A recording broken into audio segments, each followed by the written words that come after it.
As the great ice sheets slowly retreat, Earth enters a quieter chapter. Temperatures rise gently, seas settle into familiar shorelines, and forests begin to spread where tundra once dominated the land.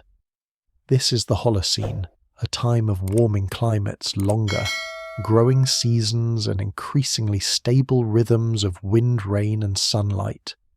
After millions of years shaped by ice and cold, the planet softens, creating conditions that feel unexpectedly familiar. Within this calmer world, humans begin to change their relationship with Earth. Small groups linger longer in fertile places, learn the timing of plants and animals, and gradually shape landscapes through fire tools and shared knowledge. Villages emerge, agriculture takes root, and stories, beliefs, and technologies quietly accumulate. The Holocene is not marked by sudden drama, but by steady transformation of environments, of societies, and of the bond between people and the living world around them. If you find comfort in these gentle explorations of Earth's deep history and the slow unfolding of human life, I'd be grateful if you'd consider subscribing and liking this video. It helps the algorithm reach more listeners who enjoy drifting into sleep with calm science and long timelines. And before we begin, I'd love to know where in the world are you listening from and what time is it there right now. Thank you for being here. Now let's begin. During the last stages of the recent Ice Age, Earth moves through a climate that is colder than the modern world, with large parts of the northern continents held under thick ice. From space, the planet shows expanded bright areas over North America, Greenland, and northern Eurasia, where ice sheets spread for thousands of kilometers and raise the overall reflectivity of the planet, a property known as albedo. High albedo means that more sunlight is reflected back to space, and less energy is absorbed at the surface. Oceans or cooler sea ice extends farther toward the equator, and the contrast between cold polar regions and warmer tropical regions is strong. In this state, Earth is in what scientists call a glacial maximum, a period when ice coverage reaches one of its largest extents within an Ice Age cycle. Over time, changes in the distribution of sunlight across latitudes and seasons, driven by slow variations in Earth's orbit and axial tilt, begin to shift the balance between incoming solar energy and outgoing heat, and the long trend toward Holocene warmth starts to unfold. At this stage, the atmosphere contains lower amounts of greenhouse gases than in later millennia.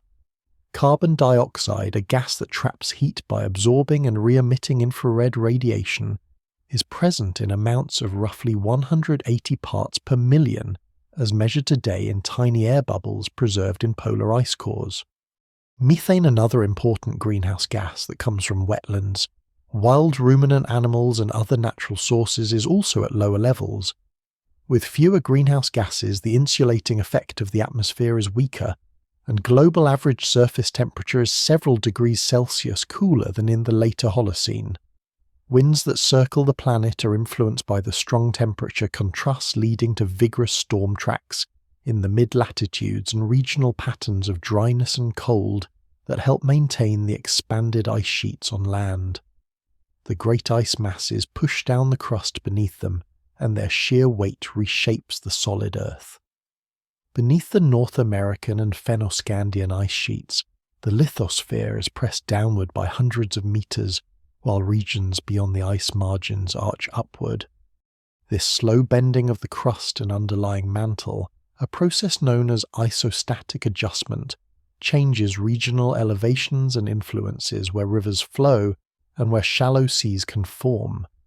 In many inland areas, the ice acts as a dam blocking drainage and allowing proglacial lakes to gather along the ice fronts. Some of these lakes cover areas comparable to small inland seas, storing large volumes of fresh water that are held in place as long as the ice remains stable. Because so much water is locked up in land ice, global sea level is far lower than in the later Holocene. The surfaces of the world's oceans sit more than 100 meters below present values, and the shapes of the continents are different. Wide coastal plains extend outward from present shorelines, and land bridges link regions that are now separated by shallow seas. In the far north, a broad land connection spans what later becomes the Bering Strait between Northeast Asia and Northwest North America. In Southeast Asia, exposed continental shelves link islands and mainland into a larger landmass. These altered coastlines affect winds, ocean currents, and the routes that animals and early human populations can follow as they move across the planet. Ocean circulation is a key part of the climate system during this time. In the North Atlantic, dense, salty surface waters cool sink and help drive a global conveyor of heat and salt that connects the major ocean basins. The strength and structure of this overturning circulation influence how much heat reaches high northern latitudes and how quickly ice can melt once warming begins. In the Southern Ocean around Antarctica, powerful westerly winds stir cold surface waters and bring deep waters toward the surface, affecting how carbon dioxide is exchanged between ocean and atmosphere. Small changes in wind patterns or in the density of surface waters can shift this balance, and either draw more carbon into the ocean or release more to the air, subtly modifying the greenhouse effect over thousands of years. As orbital conditions evolve, northern summers gradually become a little warmer and receive slightly more sunlight. The change is modest from one human lifetime to the next, but over many millennia the cumulative effect is large. Snow that falls on ice sheets and mountain glaciers melts more completely in summer, reducing the net annual gain of ice. When summer melting outpaces winter snowfall over long periods, the ice margins begin to retreat. Darker land and open water surfaces emerge where bright ice used to lie, lowering the local albedo. This allows those regions to absorb more solar energy, which in turn accelerates melting, a positive feedback loop that is documented in ice core and sediment records. The response is not smooth everywhere. Some regions experience brief reversals and cold events as meltwater freshens key parts of the ocean and disrupts circulation, but the long-term trend remains toward a smaller cryosphere and a warmer planet. Dust is another element of the glacial world that signals the changing climate. During the coldest times, many mid-latitude regions are dry and sparsely vegetated, leaving fine sediments from glaciers and river floodplains exposed to strong winds. These winds lift mineral dust into the atmosphere where it can travel long distances and settle onto ice sheets and distant oceans. Ice cores from Greenland and Antarctica show layers rich in dust during glacial maxima, while marine sediments record pulses of wind-blown material reaching the open ocean. As climate warms and vegetation cover expands, less dust is produced and transported, and the concentration of airborne dust declines.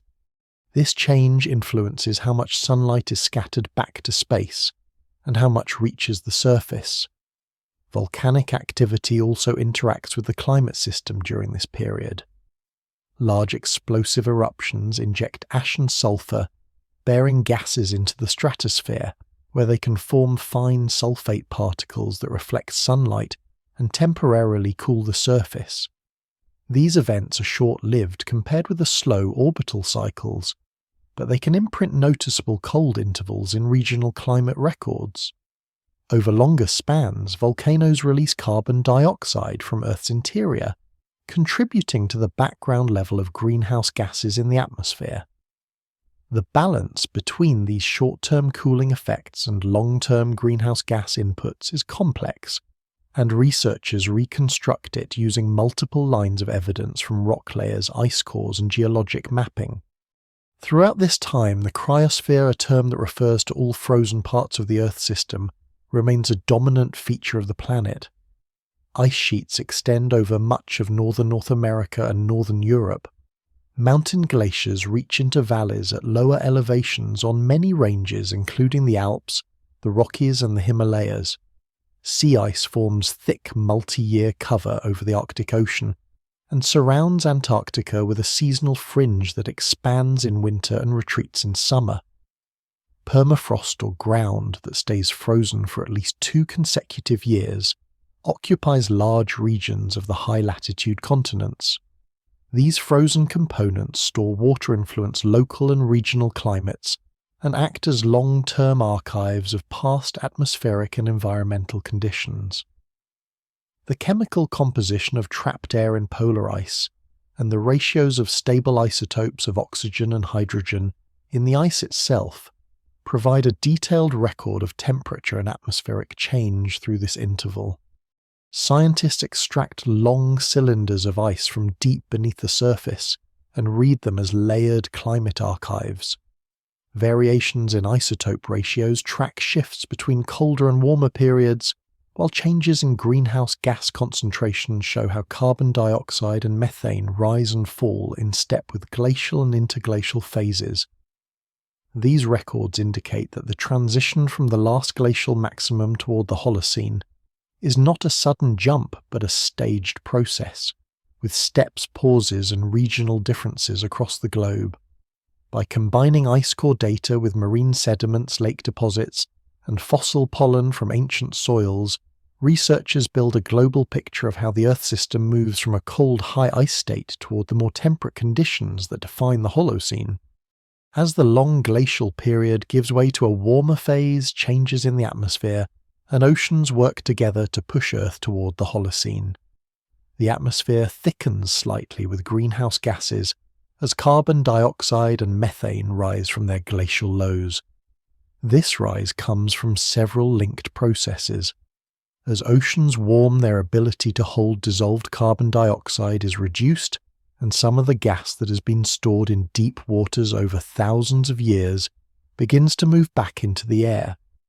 At the same time, expanding wetlands in some regions produce more methane, while growing vegetation in mid and high latitudes alters the balance between carbon taken up by plants and carbon released by soils and wildfires.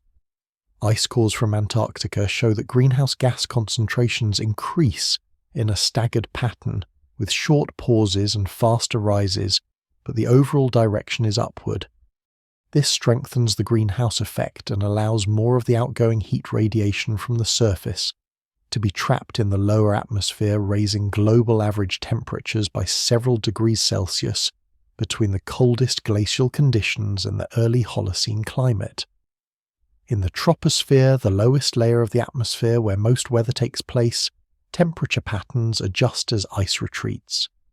The strong contrast between frozen and unfrozen surfaces begins to ease, and storm tracks shift gradually in position and strength. In the mid-latitudes, westerly winds respond to changes in the temperature gradient between the equator and the poles, moving slightly poleward in some regions. These winds steer cyclones that bring rain and snow to large parts of the continents, so where they flow and how strong they are has a large influence on regional climate.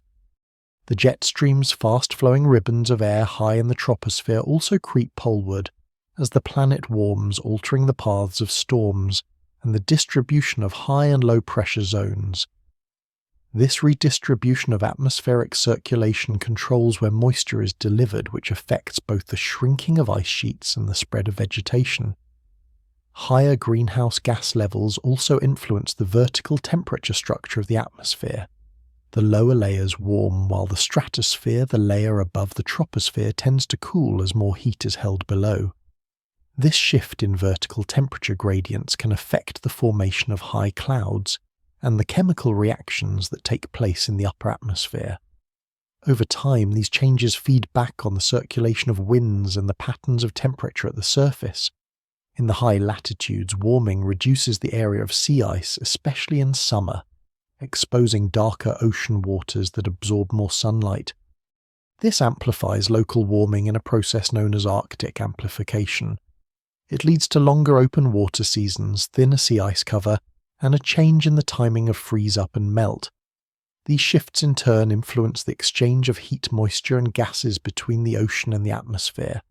As the sea ice edge retreats, marine air masses gain more moisture and can deliver heavier snowfall to downwind continents, or more rain to regions that previously received mostly snow.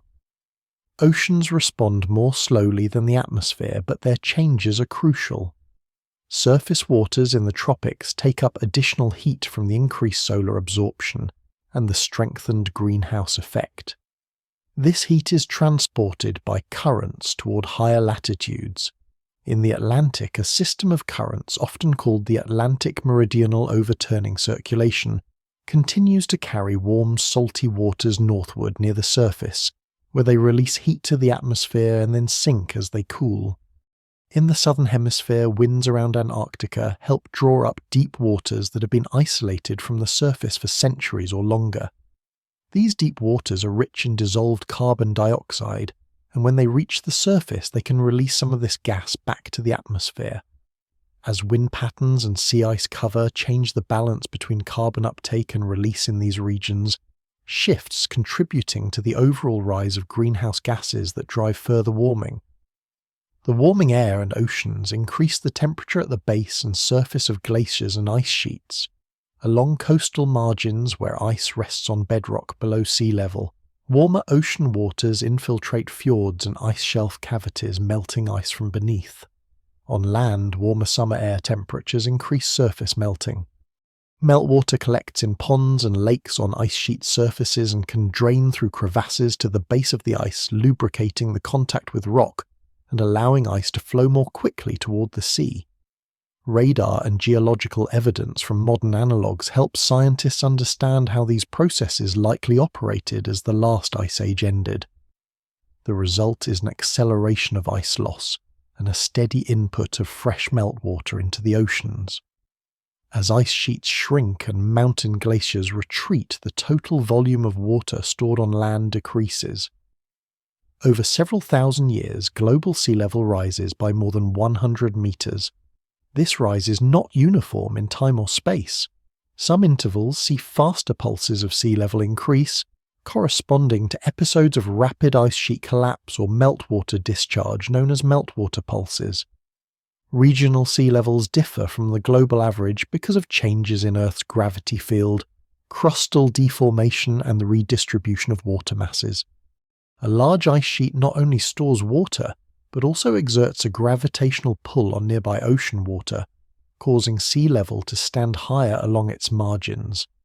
When the ice disappears, this pull weakens and water is redistributed away from the former ice front. Meanwhile, the crust that had been depressed by the ice begins to rebound upward, a process that can continue for thousands of years after deglaciation. In areas such as the margins of the former North American and Fennoscandian ice sheets, ancient shorelines now lie high above present sea level, marking past positions of the coast during different stages of uplift and sea level change. The rising seas flood the low-lying coastal plains that had been exposed during the glacial maximum. River valleys carved into these plains become drowned, forming estuaries and submerged channels. In some regions, shallow inland seas advance over former land surfaces, as in parts of what is now the North Sea basin. Land bridges that had linked continents and islands are gradually submerged. The connection between Siberia and Alaska disappears beneath the waters of the developing Bering Strait. Low corridors in Southeast Asia that had formed a continuous landmass known as Sunda are flooded, separating island groups. These changes reshape migration routes for both animals and human populations and alter the exchange of species between formerly connected regions.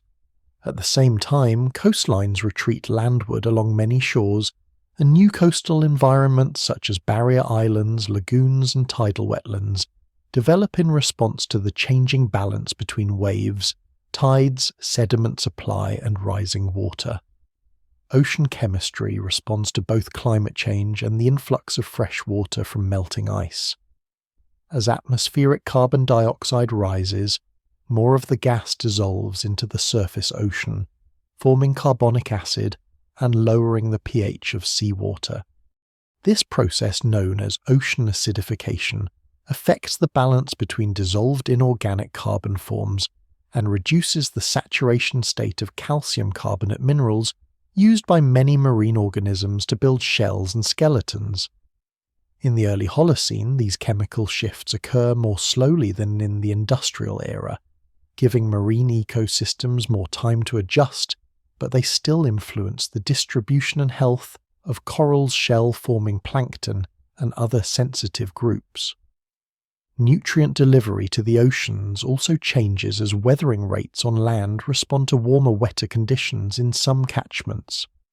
Increased rainfall can enhance chemical weathering of rocks, releasing ions such as calcium and bicarbonate to rivers and eventually to the sea. These inputs can partly buffer the acidity of the oceans over long timescales and support marine productivity in coastal zones. In the atmosphere, patterns of moisture transport and rainfall reorganize. Some subtropical regions that had been dry during the glacial maximum receive more monsoon rain as land-sea temperature contrasts strengthen in summer. In parts of North Africa and the Arabian Peninsula, the early Holocene is marked by a so-called Green Sahara phase, when increased summer insolation and a northward shift of the monsoon belt bring more frequent and widespread rainfall. Lakes and wetlands expand and vegetation cover becomes denser, altering local albedo and further reinforcing the wetter climate. In contrast, other regions experience drying as storm tracks shift or as subtropical high-pressure systems strengthen. The net result is a global patchwork of wetter and drier zones that differs from both the glacial pattern and the later modern distribution. These atmospheric and oceanic adjustments do not occur in isolation. They interact with each other and with the evolving cryosphere shaping a dynamic transition toward the relatively stable climate of the mid-Holocene. Over several thousand years, variability in temperature and precipitation on the scale of decades to centuries becomes less extreme in many regions compared with the wild swings seen during some glacial periods. This emerging stability in climate, particularly in temperature and seasonal cycles in key regions, sets the broad environmental background on which later changes in iceland surfaces, ecosystems and human societies take place. As the climate warms and the great ice sheets begin to contract the solid surface of Earth, and the arrangement of its landforms change in visible and lasting ways.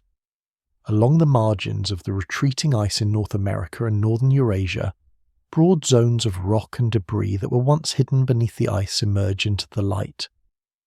The ice does not simply vanish. It withdraws in stages, leaving behind a complex pattern of landforms. At the former icefront ridges of unsorted rock fragments, gravel, sand and clay accumulate pushed and dumped by the moving ice. These ridges, called moraines, trace the positions where the ice margin paused for decades or centuries before pulling back again. Between moraines, the land surface is smoothed and streamlined by the past motion of the glacier.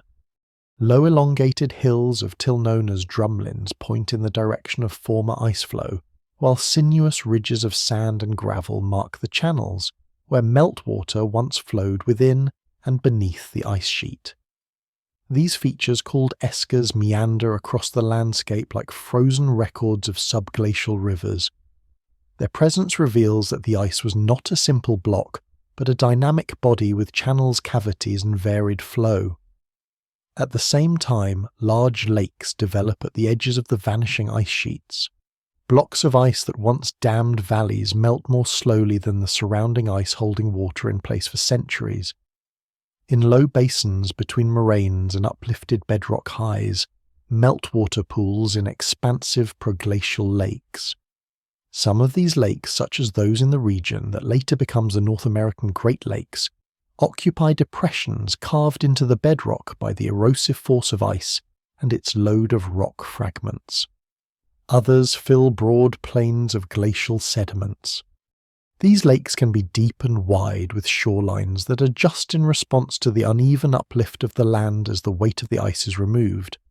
They capture sediments from rivers and streams that drain the melting ice, building up layers of fine silt and clay on their floors. When natural outlets at their rims are overtopped or opened by erosion or isostatic uplift, these lakes may drain rapidly toward lower basins, or the sea carving spillways and rearranging river networks. The draining of such lakes sends pulses of fresh water into downstream rivers and coastal seas, altering local hydrology and in some cases influencing ocean circulation. In formerly glaciated mountain regions, valley glaciers shrink back toward higher elevations. U-shaped valleys formed by the grinding action of thick ice stand open with steep walls and flat valley floors.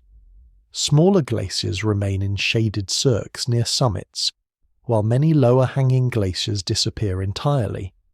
As they melt, they leave behind ridges of moraines and chaotic deposits known as glacial, till that mantle valley floors and lower slopes. Meltwater streams spread out over these deposits, reworking them into braided river systems with shifting channels. Over time, as discharge decreases and sediment is redistributed, these rivers incise more stable channels cutting into the till and underlying rock. The result is a pattern of terraces and floodplains along valley bottoms, where alternating episodes of aggradation and erosion mark the changing balance between water and sediment supply. Beyond the immediate ice margins, the wider continental surfaces also transform. During the glacial maximum, many mid-latitude areas near the ice fronts were cold, dry and sparsely vegetated with fine glacial sediments exposed to strong winds.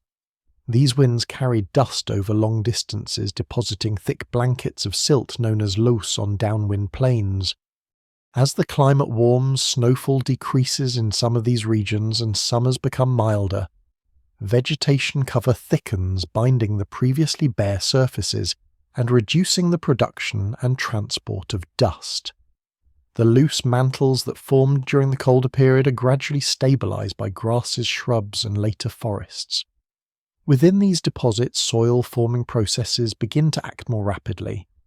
Water percolates downward, organic matter accumulates, and minerals are weathered, building layered soil profiles that will later support diverse plant communities and eventually human land use.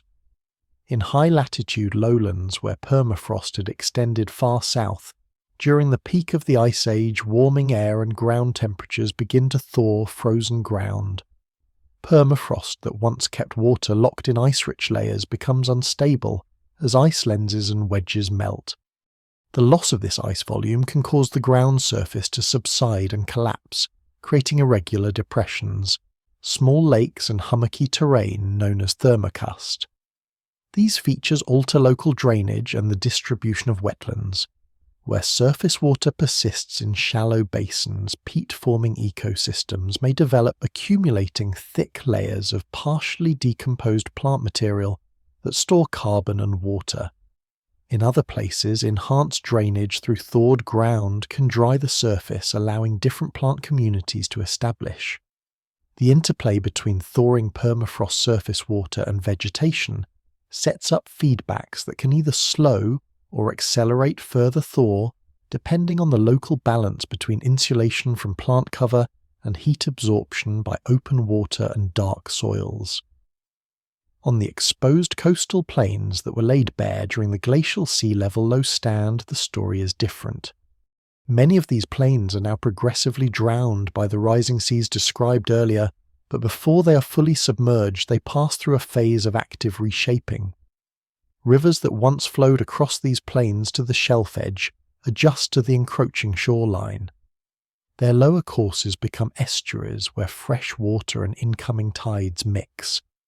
Sediments that had been transported across the wide coastal zone are now trapped closer to the land in deltas, tidal flats and barrier systems. The position of river mouths and the pattern of sediment deposition shift landward as sea level continues to climb. Some valleys become deep inlets and fjords where former glacial troughs are invaded by the sea. Others fill with sediment and transform into low marshy areas that later stabilize as coastal wetlands. Inland, away from the direct influence of glacial erosion and deposition, climatic shifts also drive changes in land surfaces. In regions that had been part of the Mammoth Steppe, a vast biome of cold, dry grassland and shrub that had stretched from Western Europe across northern Asia to North America, increased warmth and moisture bring new plant communities. The open steppe begins to give way to a mosaic of forests, parklands and grasslands. In areas with sufficient rainfall, tree species such as birch, pine, spruce, and later oak and other broadleaf species expand their ranges northward and upward in elevation. Their roots stabilize soils, their canopies intercept rain, and their leaf litter contributes organic matter that builds richer soils. In some interior continental regions, however, changes in atmospheric circulation lead to drier conditions and grasslands remain dominant. These shifts in vegetation are closely linked to underlying soils, which themselves are products of the glacial and post-glacial history. Thin rocky soils over freshly scoured bedrock contrast with thick, fertile soils developed on loess or glacial till.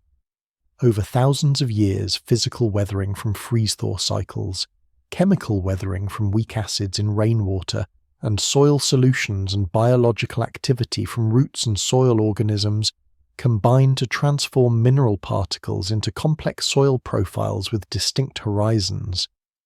These evolving soils influence how water infiltrates and runs off the surface, how nutrients are stored and made available to plants, and how easily later human communities can cultivate the land.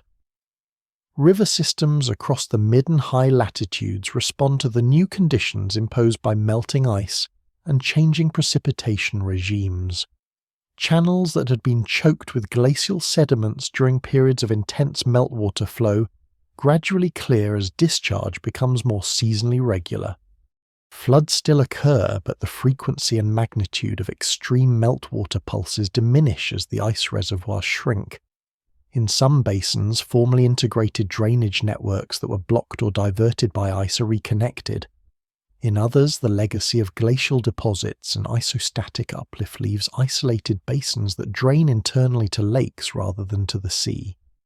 The adjustment of rivers to their new base-level sediment supplies and flow regimes is a long process, but by the early to mid-Holocene, many major river valleys have taken on forms broadly similar to their later configurations, with meandering or braided channels, floodplains and associated wetlands. The changing distribution of water on land is not limited to rivers and lakes. Groundwater systems also respond as recharge patterns shift and as glacial melt alters hydraulic gradients. In some regions that lay beneath ice sheets or permafrost, groundwater flow had been strongly suppressed or redirected. As ice is removed and permafrost thaws, new pathways open for water to infiltrate, circulate through porous sediments and fractured bedrock, and emerge at springs and seeps. These subsurface changes can subtly affect the stability of slopes, the persistence of wetlands, and the availability of fresh water at the surface.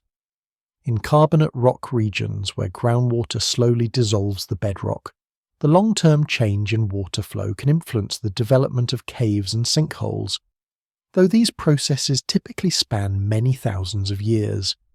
Together, these transformations of ice rock, soil and water produce a planet whose land surface is markedly different from that of the glacial maximum. Ice-free lowlands occupy spaces that were once under kilometres of ice. New lakes and wetlands dot former tundra and steppe. Forests advance over previously open plains in many regions, while other areas remain grassland or scrub shaped by regional moisture patterns and temperatures. The crust continues to rebound where ice has melted, and coastlines, river networks and soil mantles continue to adjust to evolving conditions. By the time the early Holocene climate becomes established, the physical template of continents and major landforms has largely shifted from a glacial to an interglacial configuration, setting the environmental background on which ecosystems will reorganize in the next phases of the epoch.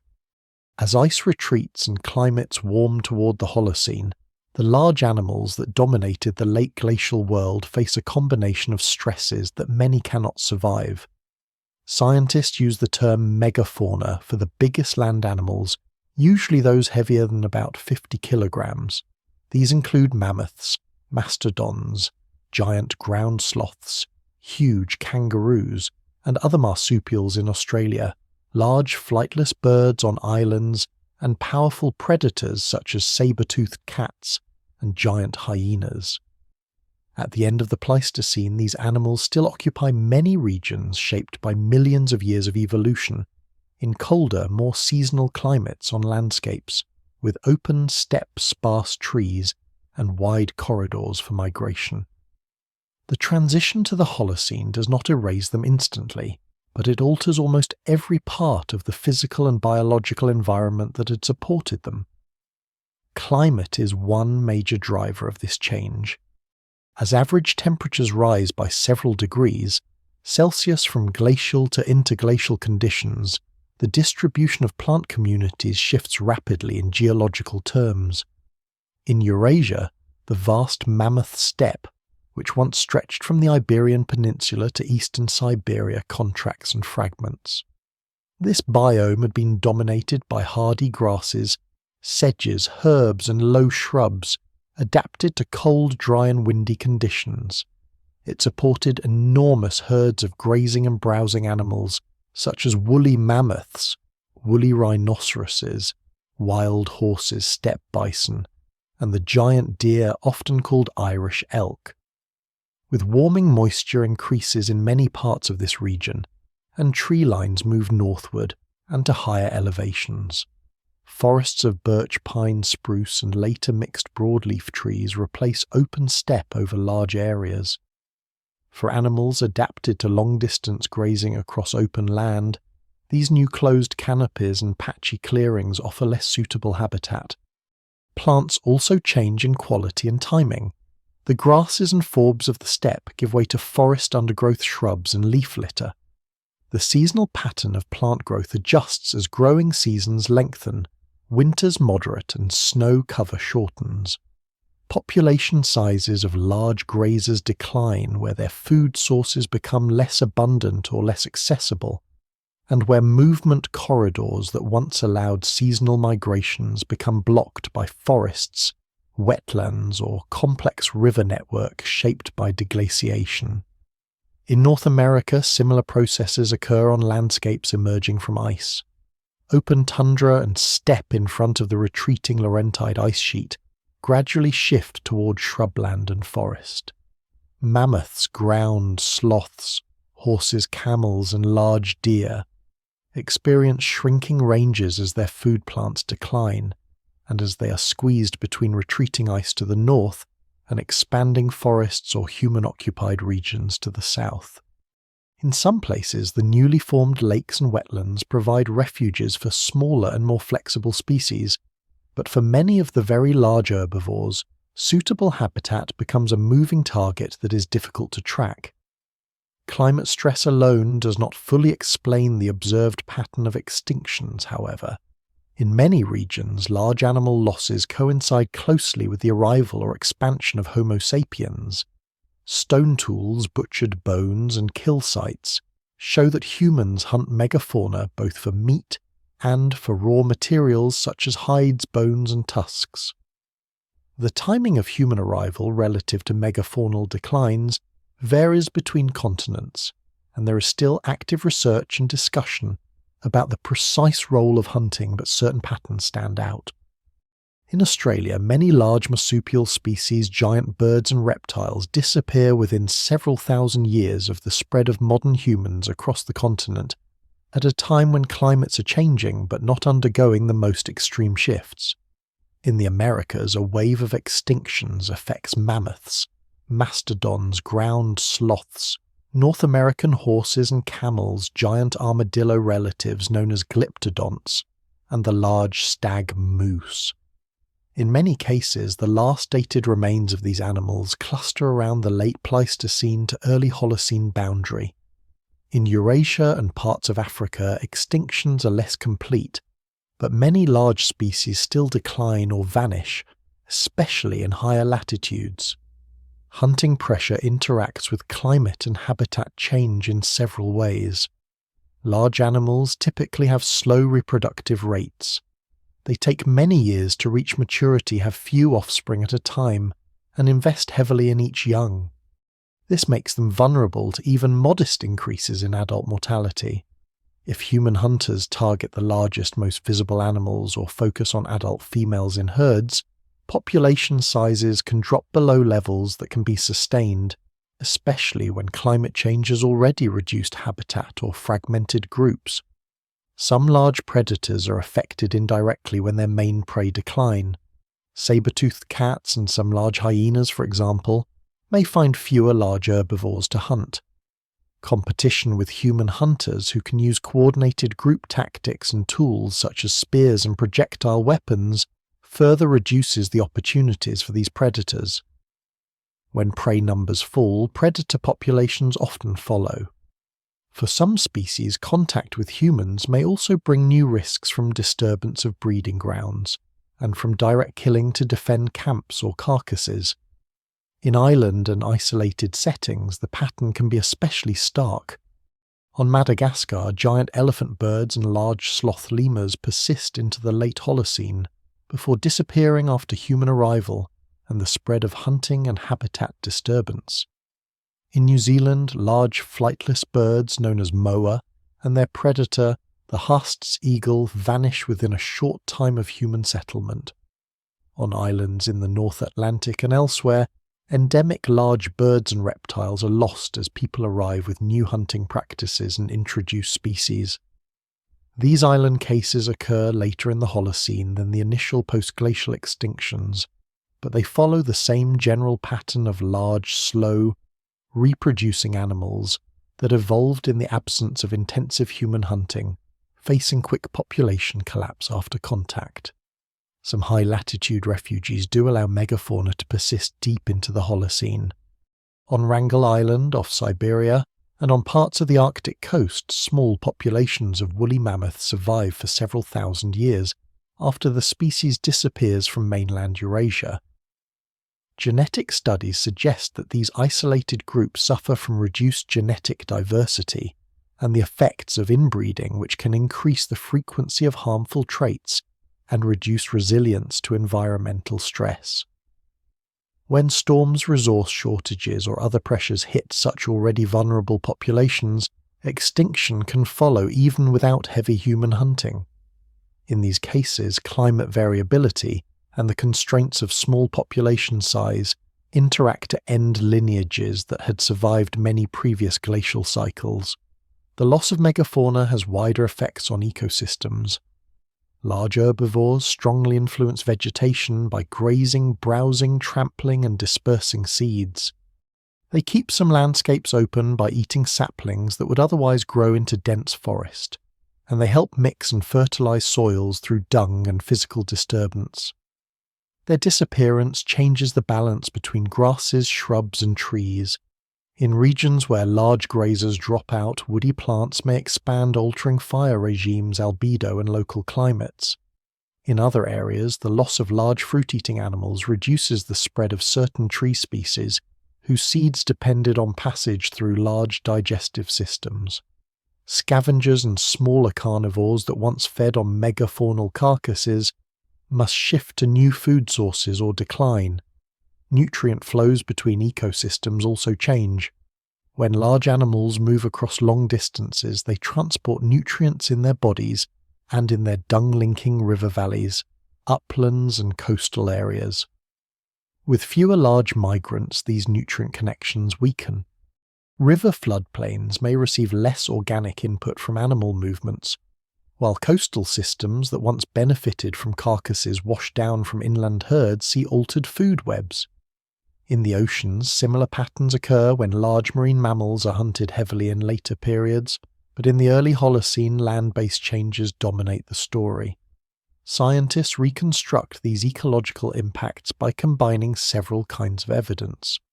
Fossil bones and teeth show the present size and sometimes age structure of populations through time.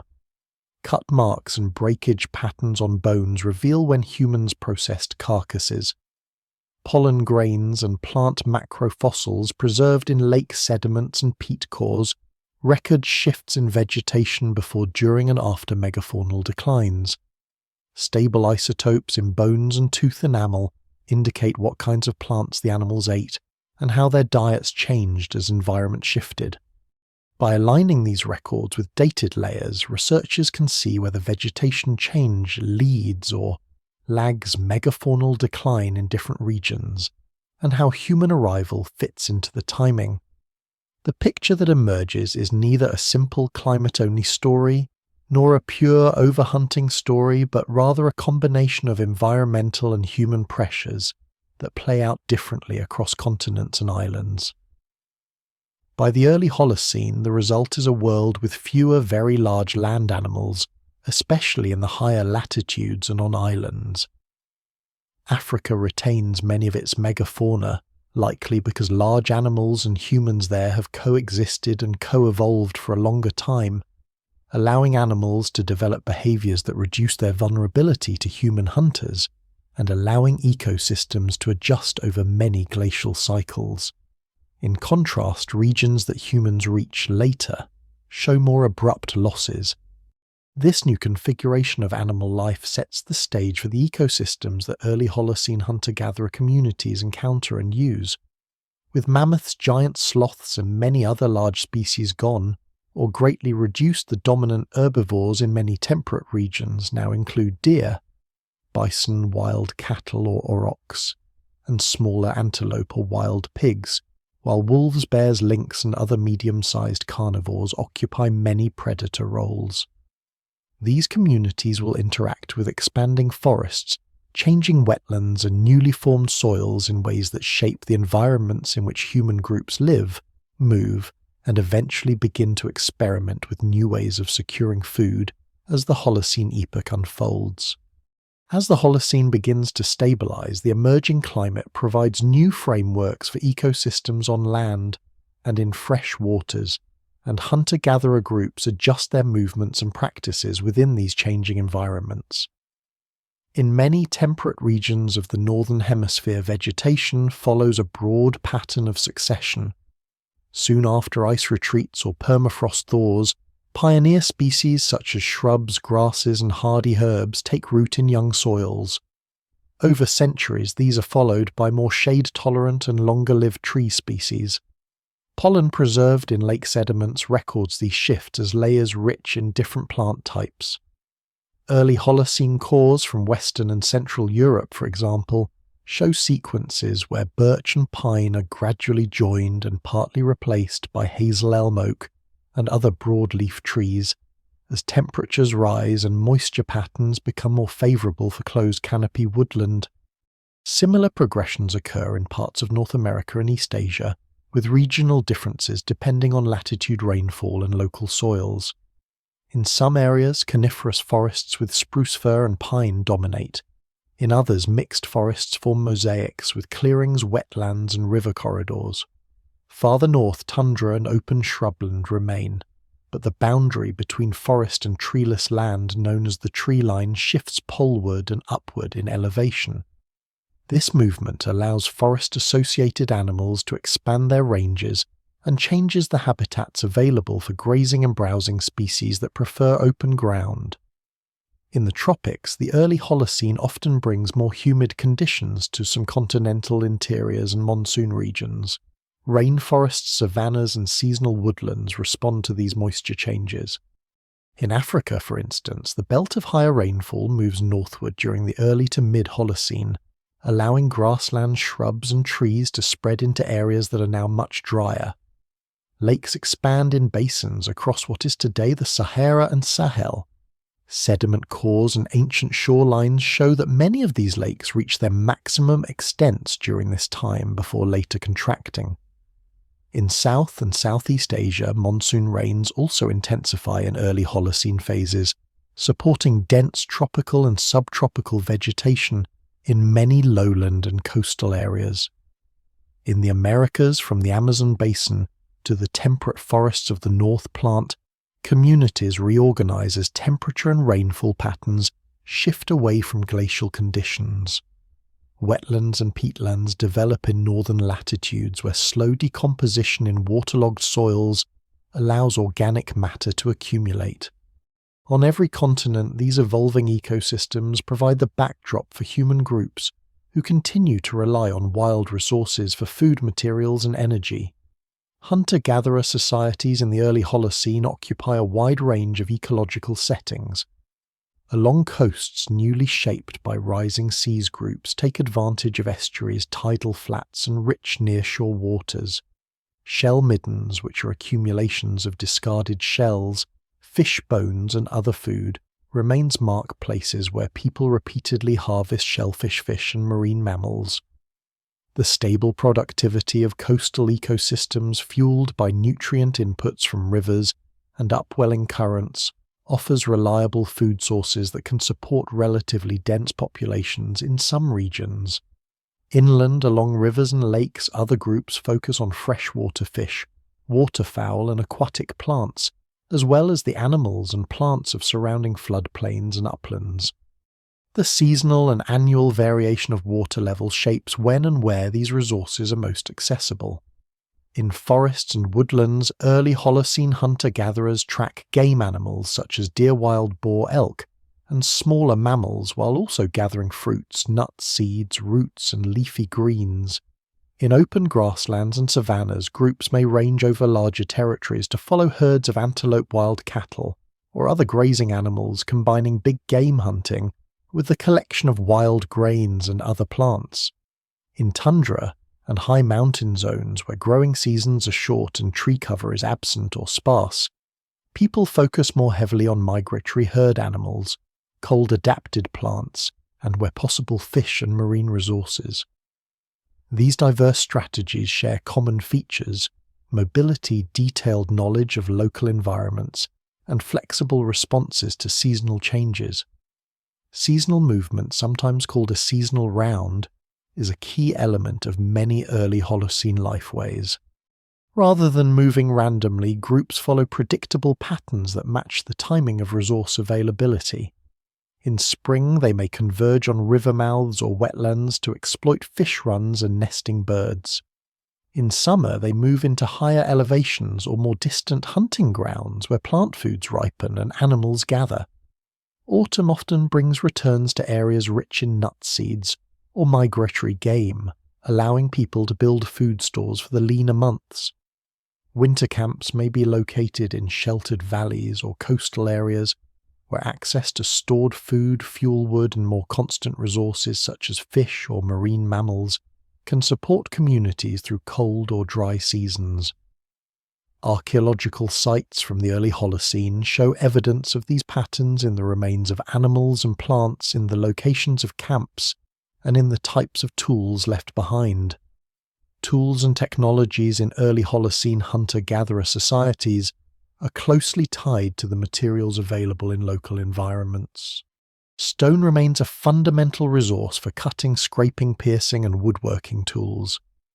In many regions, people develop microlithic technologies in which small stone blades or segments are mounted into wooden or bone handles to form composite tools such as arrows, spears, or sickles for cutting grasses and reeds. This approach allows efficient use of high-quality stone and permits easy repair by replacing worn pieces. Bone antler and ivory are worked into points, harpoons, fish hooks, and decorative items. Wood is shaped into handles, spear shafts, digging sticks, and structural elements for shelters, though it rarely preserves well in most archaeological contexts. Plant fibers are twisted and braided into ropes, nets, baskets, and textiles, and hides are processed into clothing bags and coverings. These materials link directly to the ecosystems around each group, since their properties depend on species composition, climate, and local growth conditions. Fire management becomes an increasingly important tool in some landscapes. By deliberately burning patches of grassland or woodland at particular times of year, people can influence plant regeneration, encourage the growth of certain species, and manage habitats for game animals.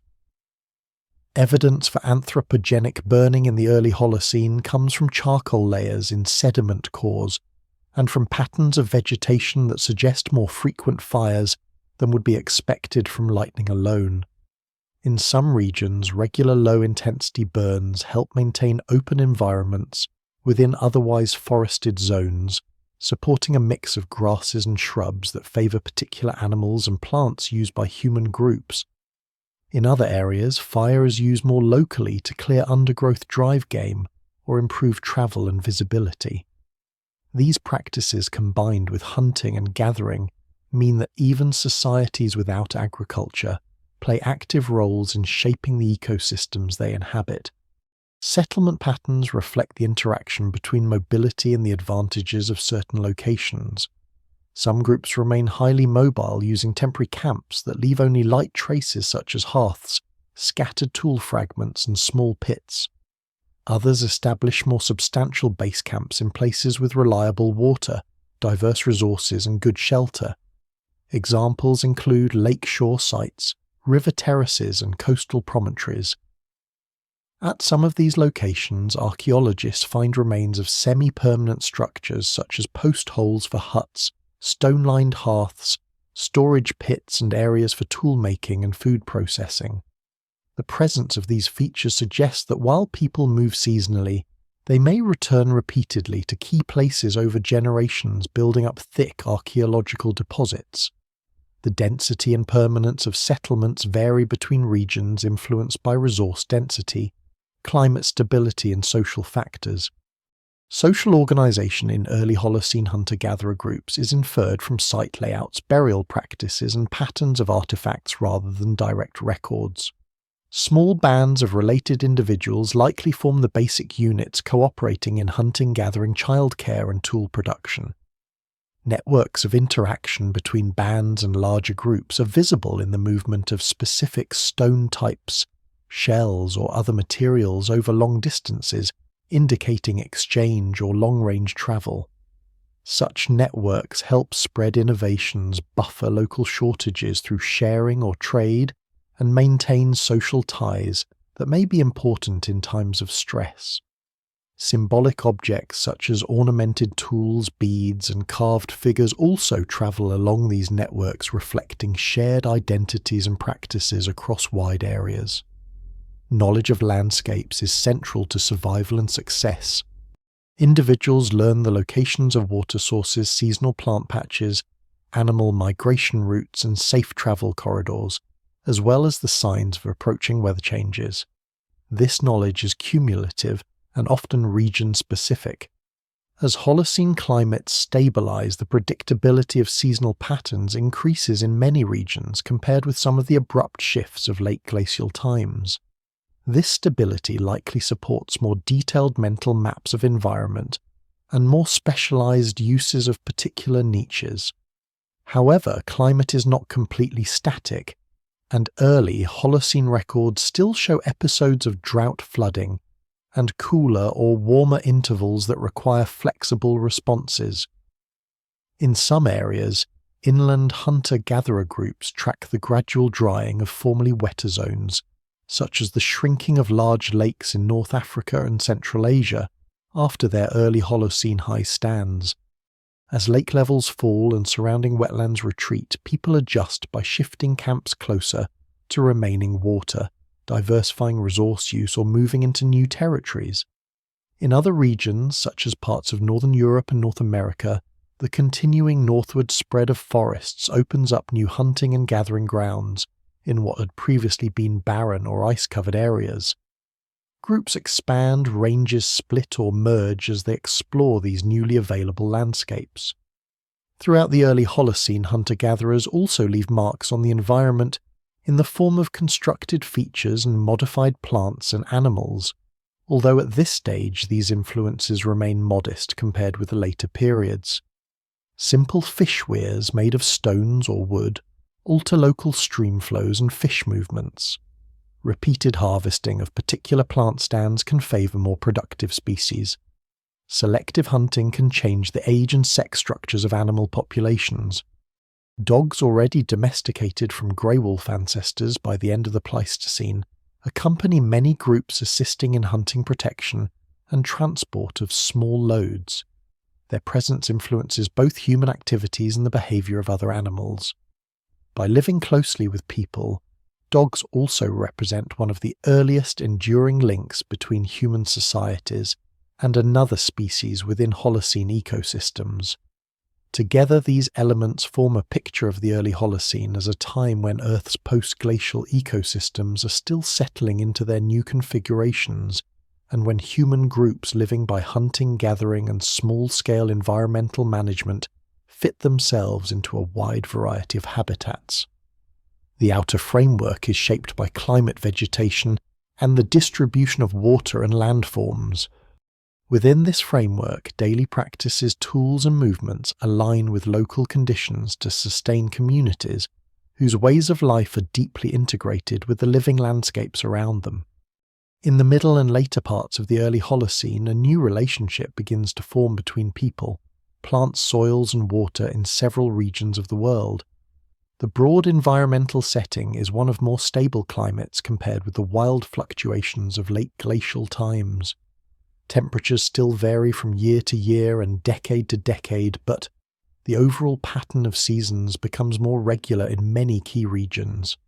Winters remain cool, summers warm, and the timing of rainfall and dry periods is more predictable over long spans of time. This stability, combined with richer soils forming on loess river deposits and weathered bedrock, creates conditions in which experiments with plant management can succeed more often. In the region known as the Fertile Crescent, stretching from parts of the eastern Mediterranean coast through the Levant and into Mesopotamia and the Zagros foothills, wild stands of grasses and legumes already grow during the late Pleistocene. These include wild forms of wheat and barley, as well as wild lentils, peas, bitter vetch, and other plants with edible seeds. They thrive on well-drained slopes and valley bottoms with moderate rainfall in soils built from fine sediments and weathered rock. For many generations, hunter-gatherer groups have visited these stands seasonally to harvest the ripening grains with simple tools and to collect legumes, fruits, and nuts from surrounding landscapes. As the Holocene proceeds, some groups begin to focus more closely on these reliable plant resources.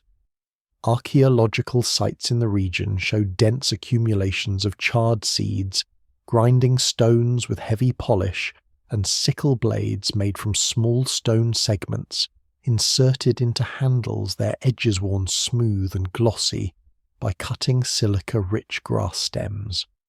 These traces suggest repeated harvesting and processing of grains and other seeds. The people at these sites live in semi-sedentary or fully sedentary communities, with structures built from mud, stone, or wood arranged in clusters. Their decision to stay in one place for longer parts of the year is linked to the local abundance of food, including wild cereals and animals, and to the relative predictability of seasonal growth provided by the Holocene climate. Within this setting, a gradual shift from gathering to cultivation begins. The idea of cultivation is simple, but powerful. Instead of relying only on whatever wild plants grow naturally, people start to influence where and how those plants grow. At first, this may involve actions such as disturbing soil around productive stands when harvesting, dropping seeds along paths or near camps and clearing competing vegetation. Over time, people recognize that seeds collected from the best plants can be sown intentionally in prepared ground near their dwellings. The earliest cultivated plots are small and may be integrated into existing wild stands. Their boundaries are not sharply defined, but they represent a new level of attention to plant life cycles. Soils in these early fields are central to the process. On gentle slopes and valley floors, soils formed from fine wind-blown silt or river sediments are deep, well-structured, and relatively fertile. They hold water, but also drain sufficiently to prevent waterlogging. Their mineral content provides nutrients such as phosphorus and potassium that plants need to grow. People observing these differences quickly learn which patches of ground produce better harvests and which are less productive. They may choose to weed out shrubs and other plants that compete with the grains, breaking the surface with digging sticks or crude hoes to create a seed bed. In doing so, they influence the physical and chemical environment of the soil. Disturbance increases aeration and can stimulate microbial activity that releases nutrients from organic matter. At the same time, repeated cultivation without any inputs can gradually deplete soil fertility, a pattern that encourages experimentation with moving plots, fallowing land, or bringing in additional organic material such as plant residues and animal dung. The plants themselves begin to change under this new regime. Domestication is the process by which wild species evolve traits that make them more suited to human use and more dependent on human care. For cereals, one key trait is the nature of the seed head. Wild grasses shed their seeds easily at maturity, as the stalks break apart so that grains fall to the ground or are carried by wind and animals. This shattering trait is beneficial in natural settings because it spreads seeds widely. For harvesters, however, non-shattering heads are more convenient since they keep seeds together on the stalk until they are cut. When people repeatedly gather and replant seeds, they unintentionally select for plants with non-shattering heads, larger seeds, and other useful traits such as more rigid stalks. Over many generations, these selected traits accumulate. Archaeobotanical remains from early Holocene sites show a gradual increase in the proportion of non-shattering Resch's fragments, and changes in grain size and shape that mark the transition from wild to domesticated wheat and barley. In legumes, domestication is reflected in seed size pod structure and changes that reduce natural dormancy, making seeds more likely to germinate together after sowing. The timing of these changes is not identical everywhere in the Fertile Crescent, and different plant species move along the domestication path at different rates. But the overall trend is clear. By the 9th and 8th millennia before the Common Era, groups of so-called founder crops including emmer wheat, einkorn, wheat, barley, lentils, peas, bitter vetch, chickpeas and flax appear together in cultivated contexts. These plants form a package that provides carbohydrates, proteins, fats and fibers. Flax also offers fibers for cordage and textiles, and its oil-rich seeds provide additional food. Such combinations make early fields productive more months of the year and allow harvest to be spread out across seasons. Water availability is a basic constraint on these early farming systems. In the Fertile Crescent winter, rain support cool season cereals and legumes that germinate in autumn grow during the mild winter and ripen in spring or early summer. The soils must store enough water to sustain plants through dry intervals, but not stay saturated for too long.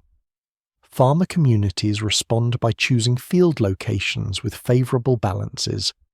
Gentle slopes with good drainage, valley bottoms with reliable moisture, and areas near springs or streams become important. Simple measures such as small diversion channels, check dams, and raised planting beds begin to appear as ways to guide water where it is needed and prevent erosion. These structures are modest compared with later large-scale irrigation works, but they show an increasing understanding of how water moves across land and how human effort can direct it. Outside the Fertile Crescent, similar but independent processes occur in other regions of the Holocene world. Along the Nile, early Holocene communities occupy the riverbanks and adjacent floodplains. Seasonal flooding deposits fresh silt on the floodplain surface, renewing soil fertility. As people become more familiar with the river's rhythms, they start to plant cereals and other crops in the moist receding floodplain soils. In East Asia, wild rice grows in wetlands and shallow lakes of the Yangtze Basin, and wild millets grow in the northern Yellow River region. People who have long harvested these plants begin to tend them more actively, clearing competing vegetation and transplanting seedlings. Over time, rice domestication in wet fields and millet domestication in drier uplands develop into distinct agricultural systems suited to their respective environments. In the Americas, early Holocene people managed squash gourds and later maize, beans and potatoes in various regions. These developments occur later than the earlier Southwest Asian farming, but follow related principles: repeated sowing of selected seeds in suitable soils, attention to water, and the gradual increase of traits desirable for human use. In all these regions, agriculture is not a sudden replacement of hunting and gathering. For long periods, people combine cultivation with continued use of wild plant and animal resources. Fields may form patches within broader foraging territories. In some seasons, groups focus on tending and harvesting crops. In others, they move out to hunt fish and gather. This mixed strategy reduces risk because crops can fail due to drought, pests, or disease, while wild resources offer alternative food sources. Over time, as knowledge about soil, seeds, and seasonal cycles deepens, the balance gradually shifts in many communities toward greater reliance on cultivated plants, especially where successful harvests allow population growth and support more permanent dwellings. The daily work of tending early fields shapes the physical environment at fine scales. Clearing stones and woody plants from plots exposes mineral soil and changes local microclimates by increasing sun exposure and reducing shade. Repeated foot traffic compacts certain zones while digging, hoeing, and planting loosen others. The presence of fields near settlements attracts animals that feed on crops, including wild herbivores and rodents, which in turn draw predators. People respond with simple fences, watch stations, and later with animal domestication using dogs and other species to guard fields. Crop residues left after harvest are sometimes burned, returning some nutrients to the soil as ash and clearing fields for the next planting, but repeated burning can also affect soil structure and organic matter levels. Where domesticated animals already exist, their dung is added deliberately or incidentally to fields, enriching the topsoil with nitrogen and other nutrients, and beginning a more tightly coupled cycle between plant and animal life within human-managed landscapes. Archaeological indicators of this transition from wild stand harvesting to true cultivation and domestication include not only plant remains but also changes in site layout and artifact distributions.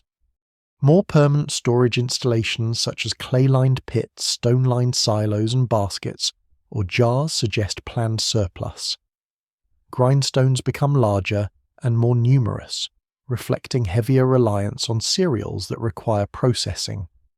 House floors and middens contain increasing quantities of chaff and straw, the byproducts of threshing and winnowing. In some regions, phytoliths, which are microscopic silica bodies formed in plant tissues, preserve in soils and sediments, allowing scientists to distinguish between wild and domesticated plant communities and to map the spread of cultivated fields across landscapes. The emergence of seeds, soils, and first fields in the Holocene does not produce uniform outcomes, but it establishes a new kind of interaction between humans and the Earth's surface. Land that had previously been shaped mainly by climate geologic processes and wild organisms now includes patches where human choices about where to plant, what to weed, and which seeds to save become significant factors in determining vegetation patterns, soil properties, and local water flows. Within the broader, still largely wild ecosystems of the early Holocene, these cultivated plots form the first stable nodes of managed plant production, setting the stage for later developments in farming, herding, and settlement density. As the Holocene progresses and early cultivation becomes established in a few key centres, farming begins to spread across continents through a mix of independent invention and gradual movement of people, seeds, and ideas. In the landscapes of the Fertile Crescent fields of domesticated emmer and einkorn, wheat, barley, lentils, peas, and other founder crops become more common around settled communities. These fields lie on gently sloping hills, alluvial fans and valley bottoms where soils are deep and workable, and where winter rains reliably moisten the ground. Over generations, families clear new patches of land, often along the margins of existing wild vegetation.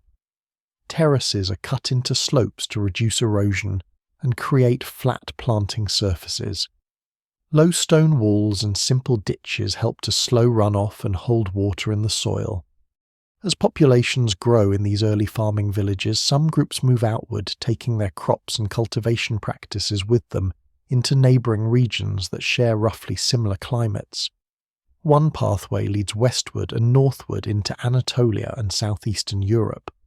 Here Los rich plains and river valleys offer fertile soils, but the timing and amount of rainfall differ slightly from those of the original core areas. Early farmers adapt by adjusting sowing dates, choosing varieties that tolerate cooler winters or wetter springs, and mixing cereals with pulses and flax in combinations that suit local conditions. Archaeological sites along this route show the presence of rectangular houses, storage facilities and toolkits centered on grinding stones and sickle blades, pointing to farming as a main source of food. Pollen and plant remains in nearby sediments indicate a gradual decline in certain wild woodland species as clearings expand, accompanied by increases in cereal pollen and disturbance-tolerant plants associated with fields. Farther along this arc into the Balkans, Central Europe and eventually Western Europe, agriculture spreads more slowly. Here mixed forests of oak elm and other broadleaf trees cover much of the landscape. Clearing land for fields requires more labour to cut and remove trees, and soils vary widely in depth and fertility. Early Holocene farmers choose lighter, more easily worked soils first, such as those on river terraces and less plateaus. The spread of agriculture into these regions is accompanied by changes in local ecosystems. Patches of woodland give way to a mosaic of fields, grazing areas and secondary scrub. Species that thrive in open or disturbed habitats, including certain grasses and shrub species, become more common. Over many centuries the agricultural frontier advances, but it does not proceed uniformly. Some river basins and coastal zones adopt farming early. Others retain predominantly foraging economies for long periods, reflecting differences in climate, soils and cultural choices. Southward along the eastern Mediterranean and into the Nile Valley, farming intersects with a very different water regime. The Nile is a large river whose annual flood deposits a layer of fine silt on its banks and floodplain renewing soil fertility. Early Holocene communities living along the river's edges already make use of wild plants, fish and game. As cultivation becomes more systematic, fields are laid out on the low floodplain lands that are inundated during high water and then left moist as the river recedes. Seeds are sown in the wet soil without the need for complex irrigation structures at first, as the natural flood cycle provides both water and fresh sediment.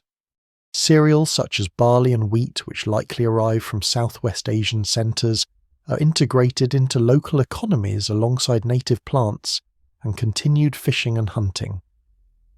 Over time, as population grows along the narrow ribbon of the river, more attention is given to the timing and extent of flooding, to the positioning of fields relative to the floodline, and to simple earthworks that help control or extend the spread of water across the floodplain.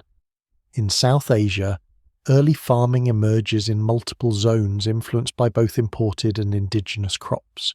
In the northwest, on the Piedmonts and river plains of what will become the Indus Basin, barley and wheat appear in settlements that share some features with communities to the west. These crops grow in winter and are watered by seasonal streams and local rainfall. Farther east and south, different conditions favour other species. The summer monsoon brings heavy rains to parts of the subcontinent, creating opportunities for crops that grow in warm, wet conditions. Later in the Holocene, these conditions will support rice and millet systems, but in the early phases the picture is more mixed, with cultivation often combined with continued reliance on wild resources. The multiple climatic belts of South Asia, from highland to coastal lowland, mean that farming practices diversify quickly as people apply the basic principles of sowing, tending and harvesting to different crop combinations and seasonal cycles. In East Asia, independent domestication processes shape a distinct agricultural trajectory. In the wetlands, river plains and low hills of what is now the Yangtze Basin, wild rice grows in shallow water and damp soils. People who have long harvested it from natural stands begin to favour patches where water levels are stable and where plants produce abundant grains. Transplanting of seedlings and the creation of small bunded plots which are low earth ridges that hold water signal a move toward more controlled cultivation. Rice is suited to warm, humid conditions and can grow in standing water, which helps suppress weeds and stabilize yields. In the northern parts of East Asia, especially along the Yellow River and its tributaries, foxtail millet and broomcorn millet, both hardy grasses, are domesticated in drier upland fields. These crops tolerate relatively low rainfall and have short growing seasons, making them suitable for environments with pronounced cold winters and hot summers. The development of rice-based and millet-based systems in different parts of East Asia shows how local climates and soils guide the pathways of agricultural innovation within the wider Holocene context. Across the oceans in the Americas, farming also arises independently in several regions. In Mesoamerica, landscapes of tropical forests, seasonal dry forests, and highland valleys host communities that begin to manage local plants. Wild teosinte, a grass that is the ancestor of maize, grows in disturbed ground, often near riverbanks and landslides. Over many generations, people select plants with larger, more tightly clustered kernels and other traits that gradually transform teosinte into maize, with larger ears and exposed rows of grain. Squash and gourds are also domesticated, valued both as food and as containers. Beans become important companions, later fixing nitrogen in soils and complementing maize nutritionally. These crops are often grown together in fields where their growth forms interact with maize, providing support for climbing beans and squash covering the ground. In the Andean region of South America, the varied elevations and climates of coastal plains, valleys, and high plateaus support another cluster of domesticates. Potatoes adapted to cool, high-altitude conditions are domesticated in upland zones where frost and intense sunlight shape plant traits. Quinoa and related grains, as well as tubers and root crops, enrich the range of cultivated plants. Along the coasts and in lowlands, other crops such as maize and cotton are integrated. In both Mesoamerica and the Andes, early farming coexists with continued hunting, gathering, and fishing. But over time, cultivated plants become central to subsistence and shape settlement patterns. In North America, domestication of plants like sunflower sumpweed and goosefoot occurs in river valleys and floodplains, forming what is sometimes called an eastern agricultural complex. These species are adapted to disturbed nutrient-rich soils and produce oily seeds or starchy grains. Their cultivation fits well with seasonal floods that deposit new sediments and with the clearing of small plots within broader woodland and grassland environments. In Africa, outside the Nile Valley, independent centres of domestication emerge in the Sahel and West Africa, where sorghum, pearl millet and African rice are developed, and in parts of Central and Southern Africa, where root crops such as yams are managed. These crops are adapted to the specific rainfall patterns, soils and temperature regimes of their regions. Sorghum and millet, for example, withstand periods of drought and high heat, making them suitable for semi-arid zones. African rice thrives in floodplains and inland valleys. The appearance of these crops in archaeological and botanical records during the mid to late Holocene indicates that agricultural innovation is not confined to a single cradle, but arises in response to diverse combinations of environmental opportunity and human practice.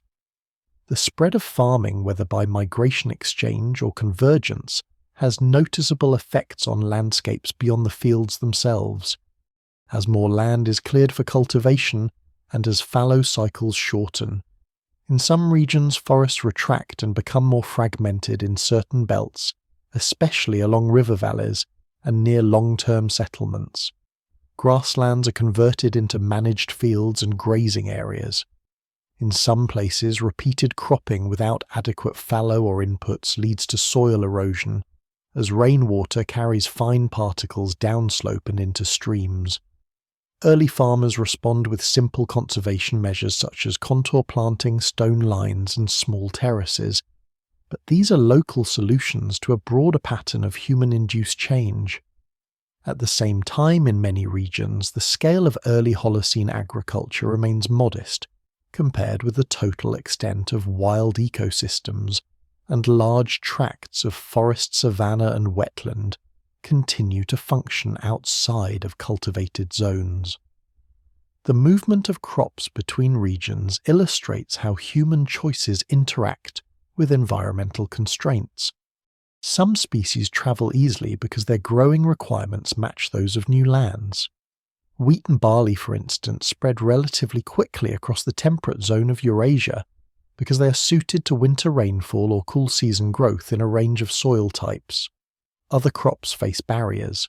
Rice, which prefers flooded or consistently moist soils and warm temperatures, moves more slowly into drier or cooler climates and requires more substantial changes in water management when it does.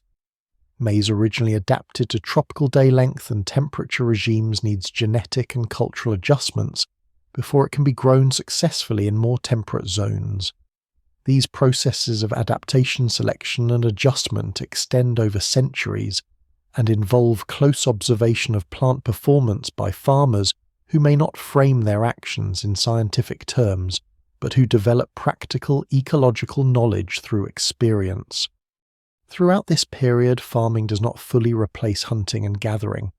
Many communities mix strategies with agriculture, providing a stable base of calories and nutrients, while wild resources continue to be important for dietary diversity resilience against crop failure and cultural practices. In coastal areas, marine foods remain central, even as small gardens are tended nearby. In forested regions, people maintain knowledge of wild fruits, nuts and medicinal plants, while also cultivating plots and clearings. On grassland margins, fields may be rotated with grazing, and groups may move seasonally between fixed settlements and outlying pastures or foraging grounds. The spread of agriculture across continents during the Holocene is therefore best understood as the gradual expansion of managed plant production within a broad spectrum of human environmental interactions. The overall effect is to increase the proportion of Earth's land surface on which plant communities are shaped directly by human decisions about sowing, weeding and harvesting. This change in land cover alters local albedo surface roughness and evapotranspiration, feeding back modestly into regional climates. It also sets up new patterns of soil disturbance, nutrient cycling and biodiversity, which will become even more pronounced as domesticated animals are integrated more closely into these cultivated landscapes, and as permanent villages and storage systems develop in the next stages of the Holocene story. As farming communities become more established in the Holocene, the relationship between people and animals changes from one based mainly on hunting and opportunistic capture to one that includes deliberate management and domestication. This shift does not occur all at once, and does not follow a single pattern, but in many regions it gradually turns wild animals that once roamed freely into herds that live in close association with fields, houses and seasonal camps. The earliest domesticated companion in this story is the dog whose origins reach back into the late Pleistocene, when groups of grey wolves begin to associate with human camps. By the early Holocene, dogs are present in many parts of Eurasia, and perhaps other regions recognizable in skeletal remains by their reduced muzzle length, smaller teeth, and changes in body proportions compared with wild wolves. They share human spaces, sleeping near hearths, following hunting parties and helping track, corner or retrieve game. Their senses and speed complement human tools and coordination. Dogs also guard camps and stored food from other animals, and in some cases they assist in moving herds once domesticated animals become more common. Their presence alters the behavior of wild prey and other predators, and they form part of the early fabric of human-animal entanglement in the Holocene.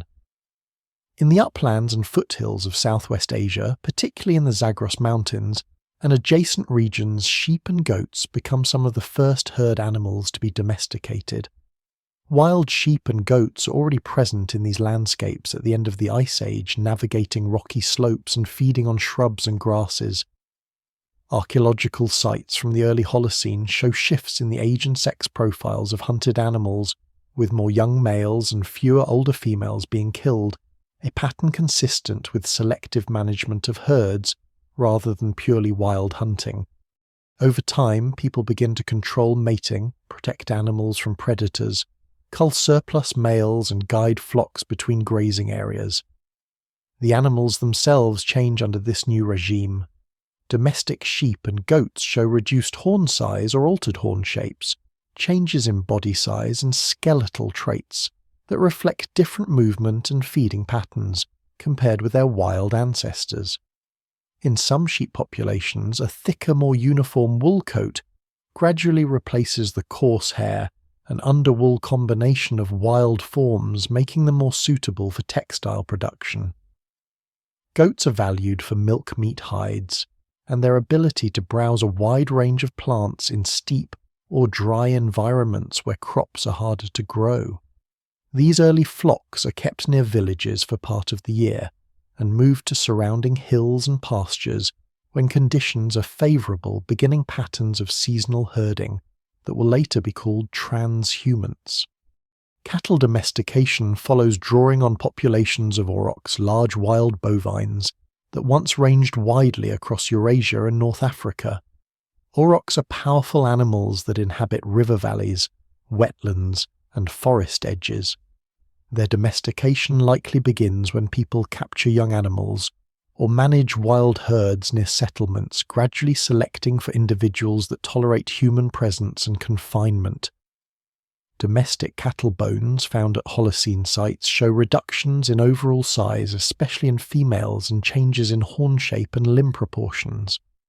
These animals provide substantial quantities of meat and with time milk that can be consumed fresh or processed into products that last longer, such as simple cheeses and curds.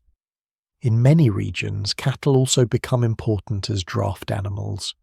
When harnessed to simple ploughs or sledges, they can pull through heavy soils and move loads of woodstone or harvested crops. This use of animal power allows farmers to cultivate larger areas and to work heavier clay-rich soils that are difficult to till by hand. The integration of cattle into farming systems thus affects not only diet, but also the physical work done on the land. Pigs descended from wild boar represent another important domesticate in many Holocene societies.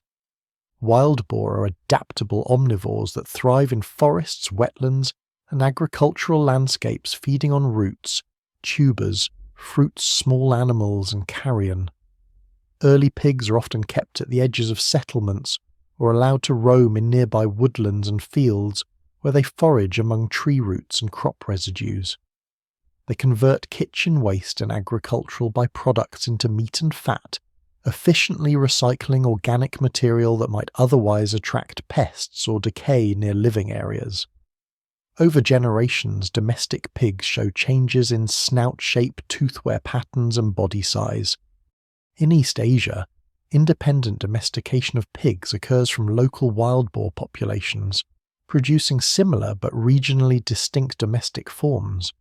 In both Western and Eastern centres, pigs fit well into mixed farming systems because they do not require specialised pasture and can feed on a wide variety of plant and animal matter. Other animals enter domesticated life in different regions and times of the Holocene. Cats, for example, are drawn to settlements where stored grain attracts rodents. In the Near East and later elsewhere, wild cats that tolerate human presence benefit from this steady prey base. People in turn value cats as controllers of pests that threaten stored food. Over time, a mutual association forms, leading to domesticated cats with behavioural and slight morphological differences from their wild relatives. Poultry, such as chickens, descended from jungle fowl in Southeast Asia, and other fowl like ducks and geese are brought into managed flocks, providing eggs, meat and feathers. In African and Asian highlands, species such as the donkey camel and yak are domesticated in later Holocene phases, extending the range of environments where animal labour enhances human mobility and transport. In the Andes of South America, llamas and alpacas related to wild guanaco and vicuña are domesticated as pack animals and sources of wool and meat, while guinea pigs are kept as small household stock. These regional domestications illustrate that animal management is not confined to a single cultural area, but is a widespread response to Holocene environments. The emergence of agropastoral worlds in which fields and herds form interlocking systems reshapes landscapes at many scales. Around villages, fenced enclosures, simple stone walls, brush barriers, or thorn hedges keep animals out of growing crops and gather them at night for protection and milking. Within these enclosures, trampling compacts the soil and manure accumulates. When spread on nearby fields, this manure returns nutrients to the soil, increasing nitrogen and organic matter levels and improving structure. Over time, regular manuring can transform thin or moderate soils into deeper, more fertile horizons that hold water and support higher yields. At the same time, confined areas may become heavily disturbed with bare patches and erosion if plant cover is not maintained. Beyond the immediate settlement zones, seasonal pastures develop. Herds are taken to upland meadows in warm months and brought back to lower valleys or sheltered areas in colder seasons. These movements follow patterns of snowmelt plant growth and water availability. Grazing shapes vegetation by favouring species that can tolerate repeated defoliation, trampling and nutrient inputs.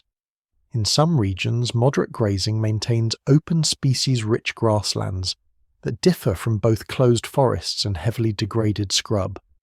In others, overgrazing can reduce plant cover exposed soil to erosion by wind and water and change plant communities toward less palatable or more drought-tolerant species. The balance between these outcomes depends on herd size, timing, and routes of movement, all of which are decisions made by herders based on experience and observation. The bodies of domestic animals record their new roles. Skeletal remains show signs of traction, such as changes in limb bone robustness and joint surfaces in cattle, or later in equids when they are used to pull loads. Dental wear patterns indicate shifts from wild diets to fodder that includes crop residues, stored hay, or cut branches. Stable isotope analyses reveal changes in the types of plants eaten and the water sources used, which reflect herding strategies and pasturing locations. Pathological features on bones may signal injuries, infections, or stress related to confinement and work. Together, these data help reconstruct how animals live alongside humans in Holocene agropastoral settings. The close association between humans and domestic animals also brings new health dynamics. Parasites and pathogens that circulate in dense herds can spread more easily than in sparse wild populations. Some diseases adapt to cross between species affecting both animals and people, who handle them their meat or their waste. While these processes are not visible in detail in the early archaeological record, the basic principle is clear domestication and herding create more frequent and intimate contact between species, allowing new routes for pathogen transmission and requiring communities to learn to recognize and manage the signs of illness in their animals. Management practices such as culling sick animals, separating flocks, and choosing robust breeding stock emerge as part of practical herding knowledge. Domesticated animals also play roles in transport and communication, once certain species are trained to carry loads or pull vehicles. In arid and semi-arid regions, donkeys and later camels become important for moving goods and water across landscapes where wheeled transport is limited by terrain. In temperate and steppe regions, horses once domesticated offer speed and endurance over long distances. In the early stages, however, the emphasis remains on local herding and field work rather than long-distance trade or warfare. Even without complex roads or carts, the ability of pack animals to carry baskets of grain, bundles of wood, or stones for construction alters the scale at which materials can be moved and reshapes the practical geography of daily life.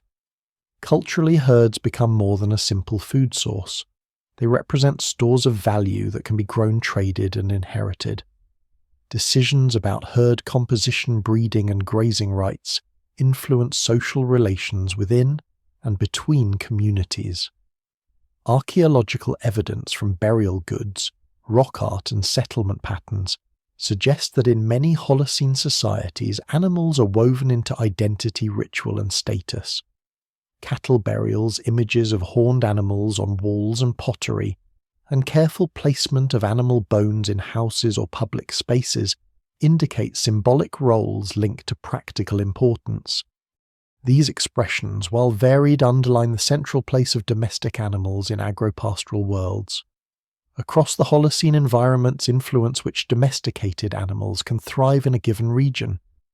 In high cold plateaus, yaks and certain sheep breeds tolerate low oxygen and severe winters, while in hot dry lowlands, camels and hardy goats do better. In humid tropics, pigs and poultry fit into agricultural mosaics with root crops and tree crops.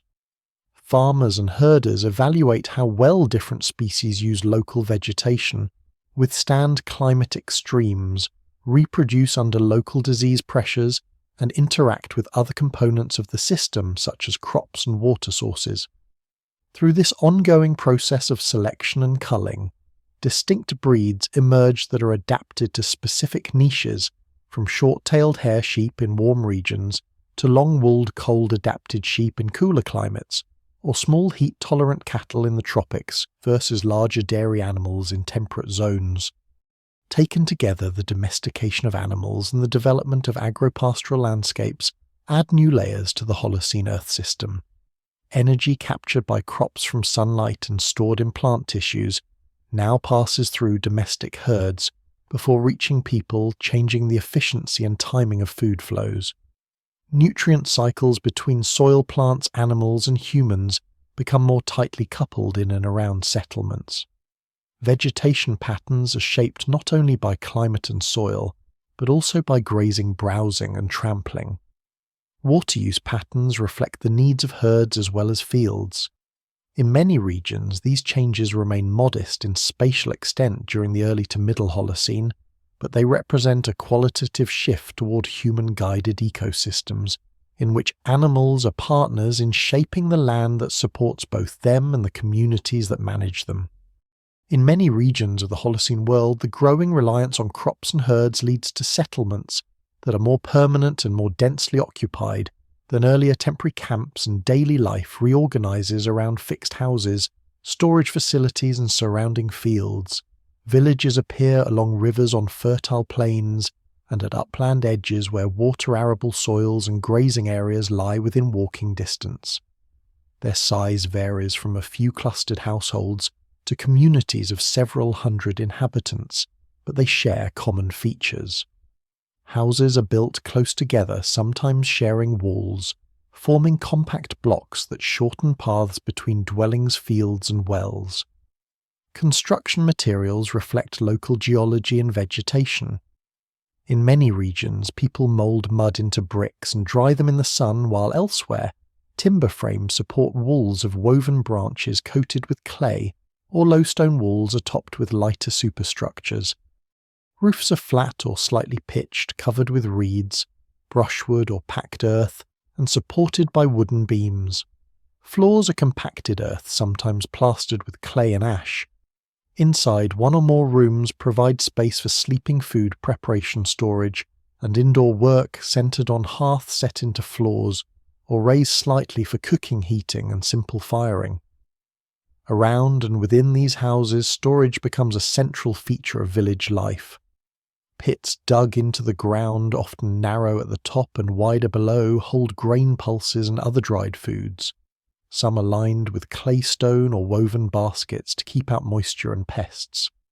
Above-ground jars, baskets, and raised bins protect harvested crops and seeds for future planting. The need to store food between harvests and to bridge poor seasons encourages careful management of surplus. Rodent control aided by cats and by ceiling openings is part of routine maintenance. The presence of substantial storage installations indicates planning over annual and multi-year timescales, with families and communities organising labour to fill and monitor these reserves.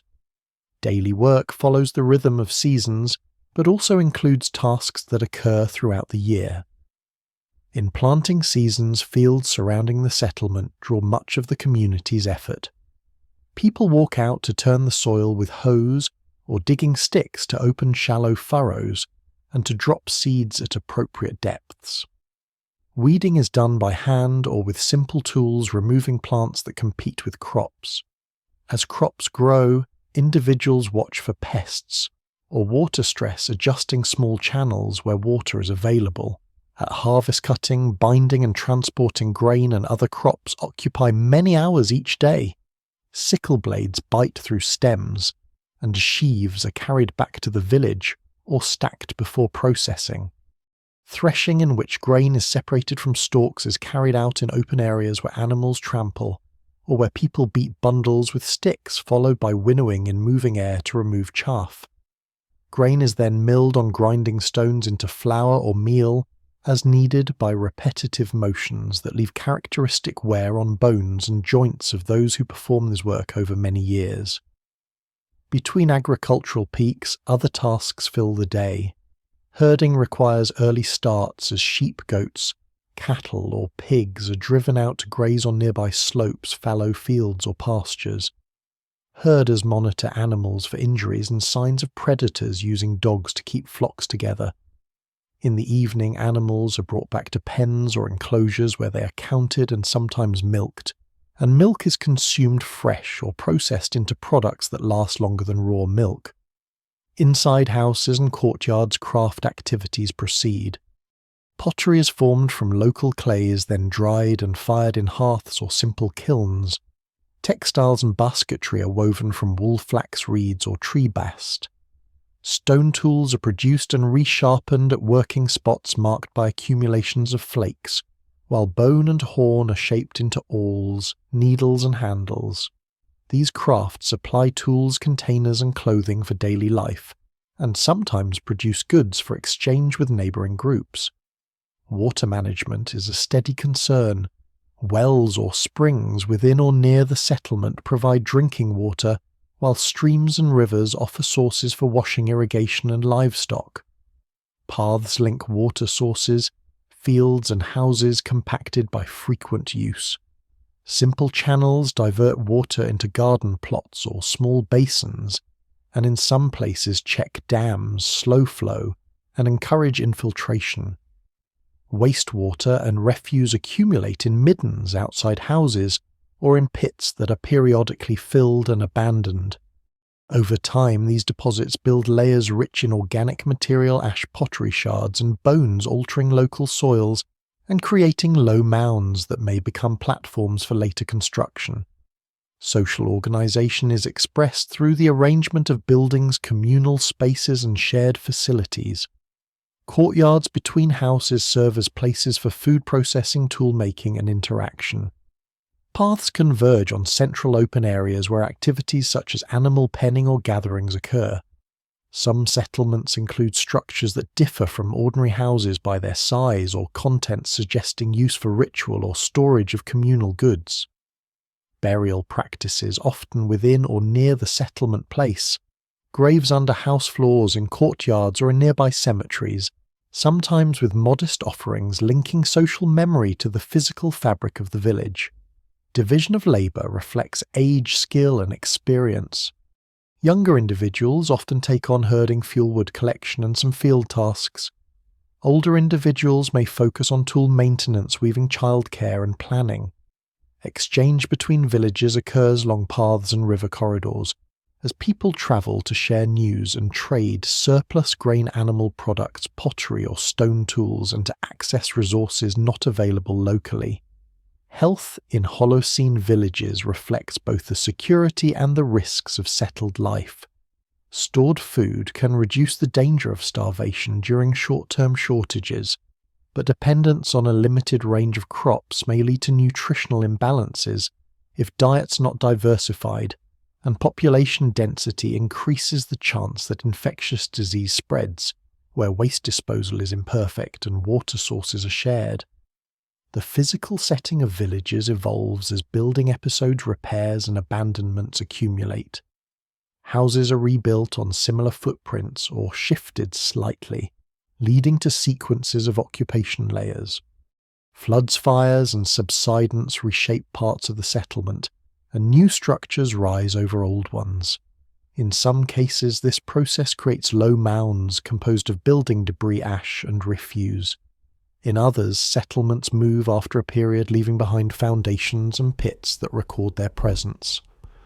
Through these cycles, villages act as nodes of concentrated interaction between people, plants, animals, soils, and water, forming the human landscapes that characterize much of the inhabited Holocene world. As villages and fields settle more firmly into Holocene landscapes, a new class of materials begins to alter how land is worked. Forests are cleared and structures are built. For many generations, stone, bone wood, and fired clay have provided the main cutting edges and pounding surfaces. These materials remain important, but in certain regions people discover that some coloured minerals, when heated, strongly soften or separate into metallic copper that can be hammered, shaped, and reused. Native copper found as small nuggets in river gravels or exposed veins is first collected and cold hammered into beads and simple ornaments. Experiments with heating copper, bearing stones in hearths and pits show that metal can be extracted in large quantities. Smelting, in which ore is heated with charcoal so that metal separates from its mineral matrix, requires higher temperatures than ordinary cooking or pottery firing, but these can be reached by well-built fire pits and increased airflow. Once copper is produced, it can be cast into small ingots or moulds, then hammered to refine shape and hardness. The first copper objects in many communities are small pins, awls, and plaques. Their appearance marks a technological change but has limited direct impact on agriculture. As metalworking knowledge grows, people begin to make larger tools. Copper axes, adzes, and chisels complement or replace stone versions. Pure copper is softer than later alloys, but it can be resharpened and can hold a finer edge than many stone tools. Wood cutting becomes more efficient for felling small trees and shaping beams. Clearing forest patches for fields and collecting timber for houses becomes less labour-intensive. In areas with dense woodland, these improvements help expand cultivated land and support more substantial construction. Periods in which copper and stone share many tasks are often described as chalcolithic. Metalworking also affects how earth is moved and shaped. Copper hoes and picks penetrate compacted soils more effectively than wooden or stone tools. Farmers can break up heavier ground, create deeper planting beds, and dig more regular irrigation channels. In terraced landscapes, metal tools assist in cutting and levelling stepped fields into slopes and in maintaining walls and drainage ditches.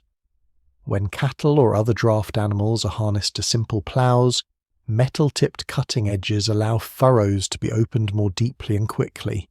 Heavier valley soils that previously resisted hand tools become cultivable, and the area of workable land increases. These changes also increase the need for careful management to prevent erosion, as loosened surfaces are more easily moved by heavy rain. A further step comes with the discovery that copper can be alloyed with tin to form bronze.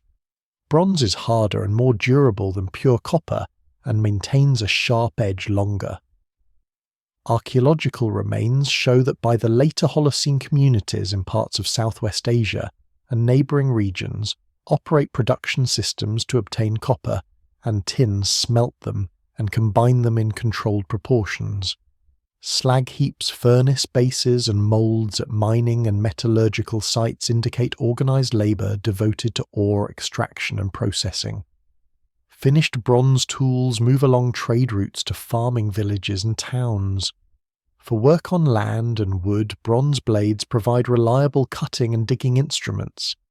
Axes clear forest more effectively, adzes, and chisels shape beams and boards with greater precision, and sickles with metal blades harvest cereals quickly. Bronze tools also influence construction and water management. In some regions, large communal or ceremonial structures require the cutting and fitting of stone blocks and timbers. Metal chisels and saws permit more exact joints and flatter surfaces. In irrigation systems, bronze picks and shovels help dig longer and more regular canals and maintain embankments. The ability to move and manage water at larger scales enables fields to extend beyond zones that rely solely on rainfall. At the same time, poorly planned channels can produce waterlogging or salinization, showing that increased capacity to shape land brings new constraints. The spread of iron technology adds another layer to this transformation. Iron ores are more abundant than copper or tin in many regions, but extracting usable iron requires higher temperatures and more controlled smelting. Bloomery furnaces produce a spongy mass of iron and slag. Smiths learn to hammer and reheat this bloom to expel slag and adjust the metal's properties. The result is wrought iron that, when properly worked, can be harder and more resilient than bronze for many tools. Iron axes, ploughshares, knives, and nails become common as production systems grow. In agriculture, iron ploughshares cut through soils that would damage or quickly blunt softer metals. Iron hoes and spades deepen beds and trenches, and iron picks shape terraces, embankments, and building foundations. In forestry, iron axes and saws accelerate the clearing of trees and the production of fuelwood poles and beams. As metal tools become common, buildings change further. Timber frames can be joined more tightly using precisely cut joints. Roofs can span larger spaces with beams trimmed and smoothed by adzes and saws. Stonemasonry benefits from chisels that dress blocks into regular shapes, allowing walls that are stronger and more stable. In some regions, baked brick produced in kilns supplements or replaces sun-dried mud brick. Cutting and shaping bricks and stone for arches, vaults, and multi-story structures relies heavily on metal tools. The growth of dense, durable architecture in towns and proto-cities rests partly on this capacity. The distribution of ores and fuels shapes where metalworking centres arise. Mining districts develop in hilly or mountainous areas, where copper, tin, or iron ores are accessible, and where forests provide charcoal for smelting. These districts become extraction landscapes with shaft spoil heaps, and smelting sites altering local topography and vegetation. Wood consumption for charcoal can be substantial, leading to local deforestation if not balanced by regrowth. Demand for metal in agricultural and urban regions maintains flows of ore and finished products along trade routes connecting upland mines, charcoal-producing forests, river valley workshops, and lowland farms and towns. Metal tools do not replace all earlier materials. Stone persists for grinding grain and as building material. Bone and antler remain useful for specific implements. Wood is still the primary structural material in many buildings. However, the presence of metal cutting edges and fastenings changes how these materials are used and combined. Tasks that were once slow and labour-intensive become faster, enabling more extensive land clearance, more elaborate irrigation, and more ambitious construction. The adoption of copper, bronze, and iron therefore alters the practical possibilities of working earth, wood, and stone in the later Holocene. As farming and herding spread through Holocene, landscapes and villages grow in size and permanence, conflict over land, water herds, and stored food becomes more visible in the archaeological record. Earlier periods already show interpersonal violence, but dense settlements and concentrated resources change the scale and character of organised conflict. At the level of individual remains, skeletons from graves and settlement deposits show injuries that match blows from clubs, axes and other weapons, as well as arrow and spear wounds. Healed fractures on skulls and limbs indicate that some individuals survive earlier attacks, while unhealed injuries show that violence is sometimes fatal. Embedded stone or later metal points in bones and cut marks on ribs and vertebrae help distinguish deliberate attacks from accidents. In some sites, multiple individuals are buried together in positions or contexts that suggest sudden death, sometimes with incomplete burial pointing to raids or massacres rather than normal funerary practice.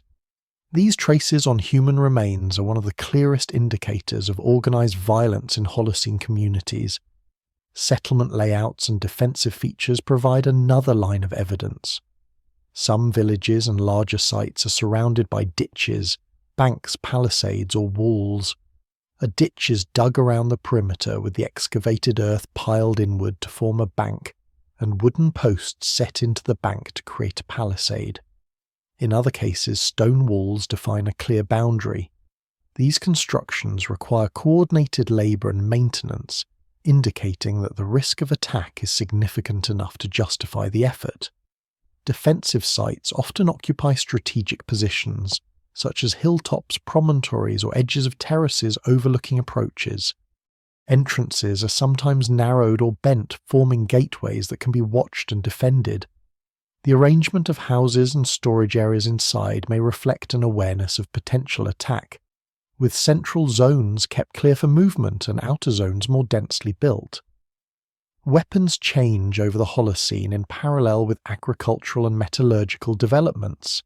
In early farming periods, stone-tipped arrows and spears, along with clubs and simple blades, still form the basic toolkit for both hunting and conflict. As copper, bronze, and later iron spread, metal blades appear on spears, daggers, and swords. Metal points penetrate hide shields and armour more effectively than stone, and can be repaired or reforged when damaged. Arrowheads once made of flint or obsidian are gradually supplemented by metal versions in some regions. Shields constructed from wood hide or woven materials offer protection, while body armour, initially thick leather or layered textiles, later includes metal helmets and plates in certain areas. The presence of specialized weapons and protective gear in some graves and hoards suggests that certain individuals focus on martial roles more than others. The causes of conflict in Holocene societies are varied and often intertwined. Competition for fertile land is one important factor. As farming spreads and populations grow, areas with deep soils, reliable water, and gentle slopes become highly valued. In times of poor harvests caused by drought, flooding, pests, or disease, the pressure on limited resources increases. Raiding neighbouring settlements for grain, livestock, or pasture access offers a way to offset local shortages despite the risks. Herd animals themselves are mobile stores of value. Stealing cattle, sheep, goats, or other stock can quickly change the economic position of a group. In the archaeological record, burnt layers, sudden abandonment, and concentration of slaughtered animals in certain contexts hint at episodes of attack linked to herd management. Access to trade routes and raw materials can also motivate conflict.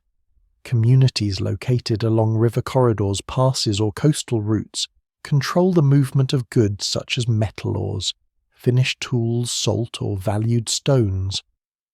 Fortified sites often appear at such strategic locations, suggesting a link between defense control and economic position. In some regions, mining areas for copper, tin, or later iron become zones where access needs to be secured and defended. Environmental variability adds another layer. Holocene climate is generally more stable than late glacial conditions, but it includes episodes of regional drying, cooling, or altered rainfall. Lake-level records and tree rings indicate periods when water becomes scarce, or when growing seasons shorten. During such intervals, pressure on fields, pasture, and water sources increases. Springs, wells, and river crossings gain importance, and control over them can become a point of contention. Archaeological evidence from some drought phases shows increases in fortified sites and shifts in settlement patterns toward more defensible positions, hinting at a connection between environmental stress and heightened conflict. Organized violence manifests not only as large assaults on settlements, but also as smaller raids.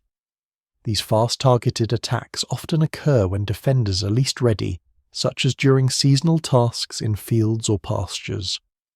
The archaeological signature of raiding can include burnt-out buildings, partial destruction of storage, and scattered human remains without formal burial.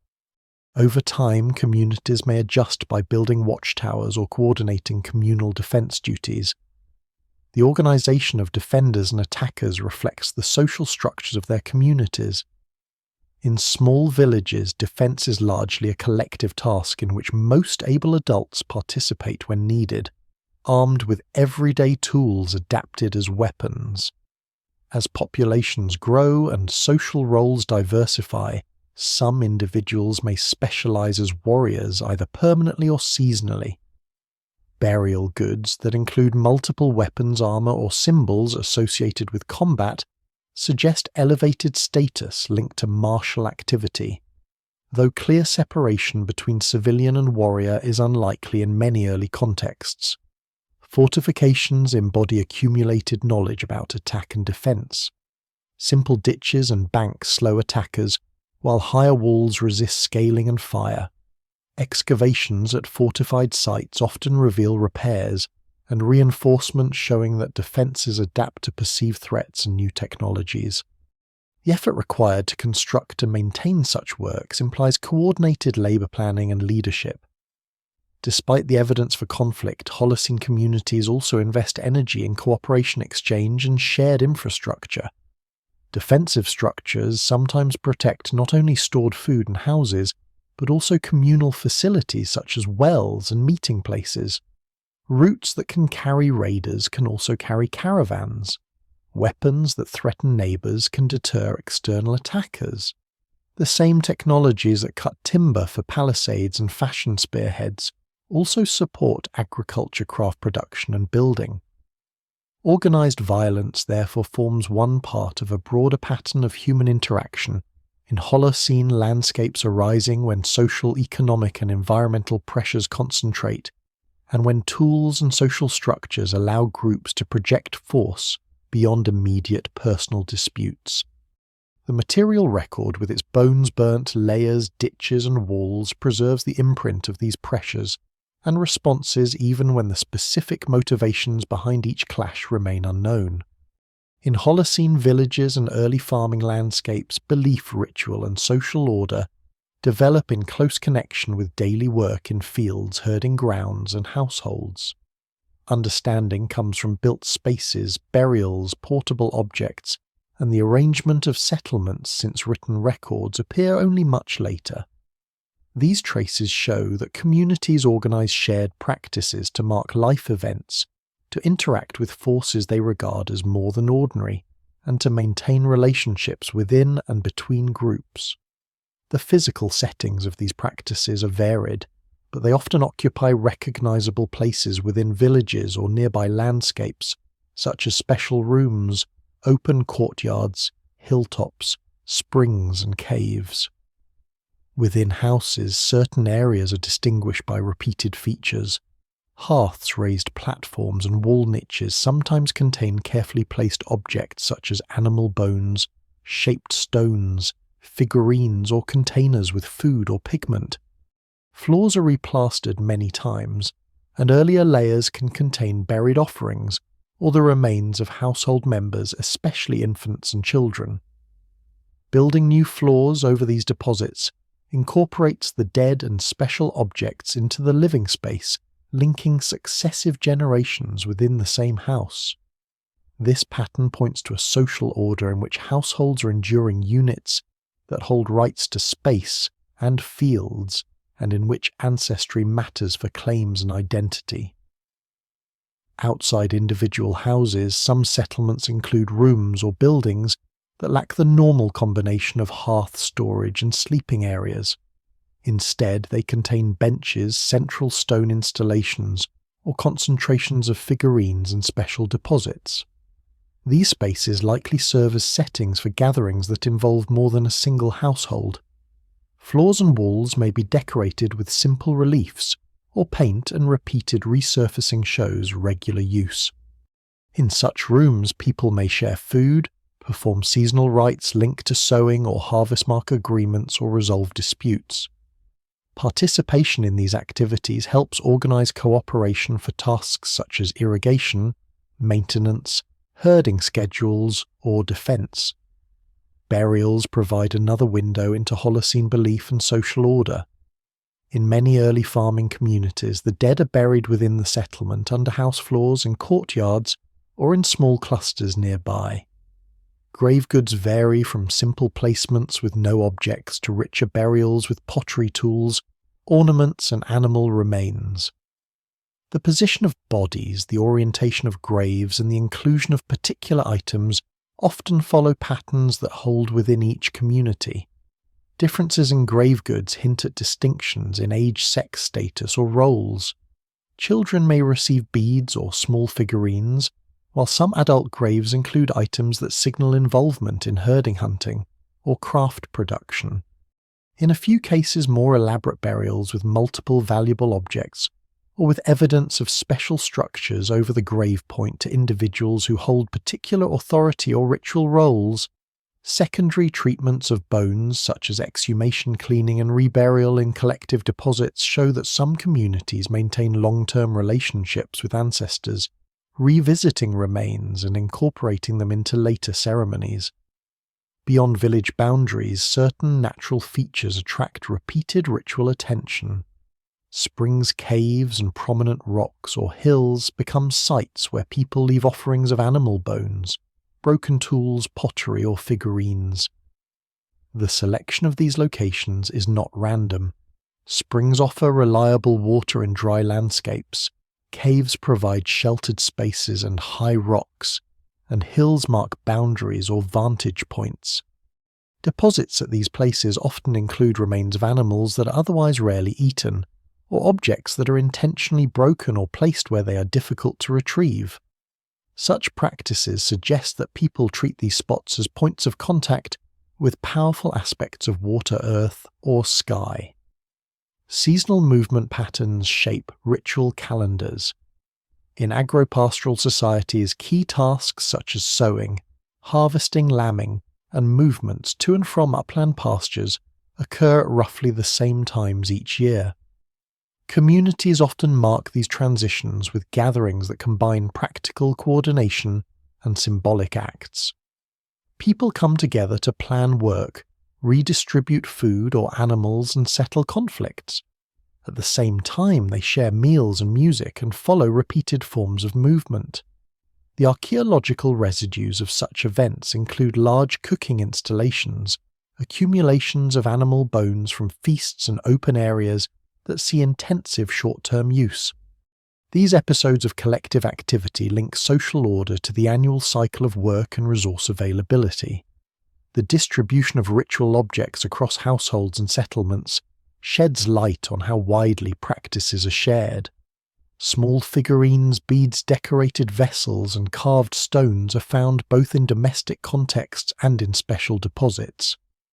Their styles sometimes vary between regions, but are often similar across wide areas connected by exchange. This suggests that ideas about appropriate symbols and objects circulate along the same routes as stone, metal, and other materials. Shared motifs and repeated ways of placing objects in graves or buildings indicate that Holocene communities participate in broader cultural spheres that extend beyond a single village. Social order is also evident in how labour is organised for communal tasks. Irrigation channels, terracing fortifications, and large buildings require coordinated work beyond the capacity of a single family. The ability to mobilise such labour implies systems of leadership and decision-making, whether centred on particular lineages, ritual specialists, or councils of household heads. Material traces of these arrangements include differential house sizes, the distribution of prestige goods, and the presence of large central structures. The management of conflict also intersects with belief and ritual. Peacemaking and alliance building often involve shared feasts, exchanges of gifts and commitments made in front of community members or in special places regarded as witnessing spaces. The archaeological signature of these events can include distributions of imported goods, concentrations of animal remains from many households, and continued use of specific open areas over long periods. Ritual specialists, whether they are healers, diviners, or individuals who care for sacred objects or spaces, likely play roles in mediating disputes and guiding collective decisions. Over the Holocene, belief and ritual remain closely tied to material life. They are expressed in house layouts, burial practices, offerings at springs and caves, shared meals at seasonal gatherings, and the organization of labor for communal structures. These patterns structure how communities interact with local landscapes shaped by fields, pastures, rivers, and hills, and how they coordinate actions that sustain daily life under the climatic and ecological conditions of the epoch. In many Holocene communities, art and built monuments develop alongside fields, herds, and villages as ways of shaping materials already used in daily life into more durable arrangements. Evidence comes from carved and modelled objects, from decorated pottery and walls, and from large constructions that modify the landscape. Together they form a record of how people attend to animals, plant celestial cycles, and social ties using stone, clay, bone, and timber. At the household scale, small crafted objects are widespread. Clay figurines of humans and animals shaped by hand and fired in domestic hearths appear in many early farming settlements. Some are highly stylized with simplified limbs and emphasized features, while others show more anatomical detail. Animal figurines often represent species important in subsistence, such as cattle, sheep, goats, and deer, as well as wild animals present in surrounding ecosystems. Surfaces may be smoothed, incised, or painted. Many figurines are used for short periods before being discarded or deliberately broken and placed in pits or building fill. Human figurines occur in similar contexts in house floors, wall niches, or refuse deposits. Other small objects include beads made from stone shell bone and later metal. These are shaped by grinding and drilling, then strung as necklaces or sewn onto clothing. Materials for beads often come from both local and distant sources, showing that ornaments participate in networks of exchange and may pass between individuals and generations. Pottery is another major surface for artistic work. When clay vessels become common for storage, cooking, and serving, their makers experiment with form and decoration. The earliest pots are often plain, but quickly incised lines, impressed patterns, and painted bands appear. Motifs include geometric elements such as zigzags, chevrons, parallel lines, and dots. In some regions, stylized plants, animals, and human figures are added. The placement of designs on rims, shoulders, and bodies of vessels follows local conventions. Because pots break and their fragments accumulate in large numbers, decorated sherds provide detailed sequences of changing styles through the Holocene, and record the spread of shared visual conventions across farming regions. House walls and floors sometimes carry more ephemeral art. Plaster surfaces can be painted with mineral pigments such as ochre, charcoal, and white lime. Designs range from simple stripes to scenes with animals and schematic humans. Raised reliefs modelled in plaster onto walls depict horns, animals, or abstract shapes. These decorations are repeatedly covered and renewed as walls are repaired and floors replastered. Although each individual painting or relief is short-lived, the practice of redecorating is continuous, indicating that visual modification of living spaces is part of routine maintenance. At a larger scale, monuments mark locations in the landscape. In parts of Southwest Asia, early in the Holocene, large circular or oval enclosures built from massive stone pillars are constructed on hilltops and ridges. Pillars are carved with reliefs of animals such as foxes, snakes, birds, and wild cattle, as well as abstract symbols. These structures lack the features of ordinary houses such as hearths and domestic refuse, and instead contain layered fills of sediments, animal bones, and fragments of broken stone. Their construction requires quarrying, transporting, and erecting stones that weigh several tons. The enclosures are used and modified over centuries before being filled in. In later Holocene periods across Europe and parts of Asia and North Africa, megalithic monuments become prominent. These include single standing stones, chambered tombs, and stone circles. Standing stones are set upright in the ground, sometimes in isolation, sometimes in alignments. Heights range from less than a metre to several metres. Some stones bear carved symbols or grooves.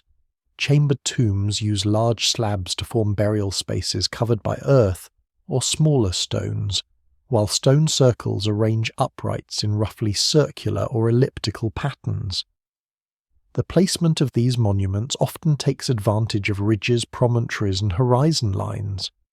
Their orientations can relate to cardinal directions or to the rising and setting points of the sun or moon at particular times of year. In some stone circles and passage tombs, alignments with sunrise or sunset at solstices or with other recurring celestial events have been documented by comparing monument axes with astronomical positions. These findings suggest that builders observe long-term patterns in the motions of the sun and moon and embed this knowledge in fixed structures. Construction of megalithic monuments modifies the immediate environment. Stones are quarried from nearby outcrops or transported from more distant sources. Paths between quarries and building sites become worn. Pits for stone sockets and surrounding ditches or banks disturb soils and hydrology. Over time, the monuments themselves influence how people move through landscapes as paths converge on them and as they become reference points for boundaries and gatherings. In some cases later, burials or small structures cluster around older stones, indicating prolonged significance. Not all Holocene monuments are made of stone. Earthen mounds, embankments, and causeways also appear in regions rich in suitable soils. Building such features involves cutting turf, digging soil, and piling it to form platforms, ridges, or raised walkways. In wetland environments, wooden trackways and platforms preserve as waterlogged remains.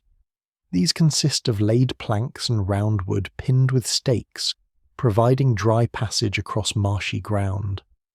The repeated replacement and maintenance of such structures visible in layered sequences of wood shows that they are used over multiple generations. Alongside monuments, rock art extends across many Holocene landscapes. Petroglyphs carved or pecked into rock surfaces and pictographs painted onto rock depict animals, humans, geometric designs, and scenes of hunting, herding, or boats. Their locations include cliff faces, boulders, and overhangs near water pastures and travel routes. Superposition of images where newer figures overlay older ones provides relative sequences. Differences in weathering and pigment preservation suggest that some places are visited repeatedly over long periods to add new images. The making of art and monuments requires time and resources that could otherwise be spent directly on subsistence tasks, but it can be integrated into existing activities. Figurines and decorated pottery are shaped and embellished during pauses in agricultural work or in conjunction with domestic tasks. Monument building can be scheduled in seasons when agricultural labour demands are lower, or linked to gatherings that also serve to exchange goods or plan herding and planting. In this way, the production of art and monuments becomes entwined with the organisation of labour and time in Holocene societies. The result is a material record in which everyday objects and large constructions together register how communities structure attention to their surroundings, to animals and plants, to seasonal cycles, and to social relations over many generations. In the later Holocene, in several river valleys and coastal plains, some farming villages grow into towns and cities, where populations concentrate, work becomes more specialized, and water and land are managed through organized systems that extend beyond the scale of a single household or small community. In the alluvial plains of Southwest Asia, along the Tigris and Euphrates, and their tributaries, earlier small settlements that rely on rain-fed fields and simple canals give way to larger centres built on or near natural levees and elevated ground above flood levels. Here, deep, fine-grained river sediments provide fertile soils if they receive controlled water. Communities dig canals to divert part of the seasonal flow into fields and to drain excess water. Over generations, canal networks become more complex with main channels, branch canals, and smaller field ditches.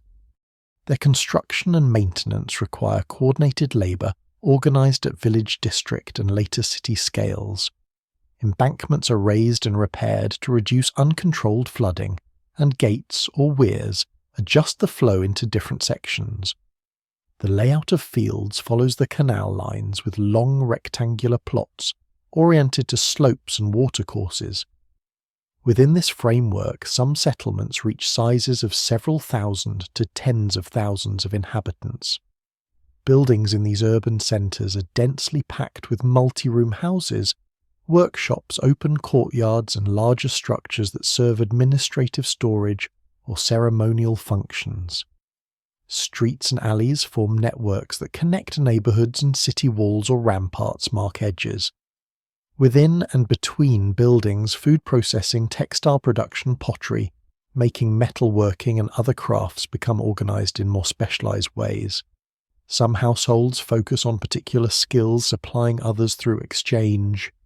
Surplus grain collected as tax or rent is stored in large facilities such as granaries, which help support specialists, administrators, and workers engaged in public works.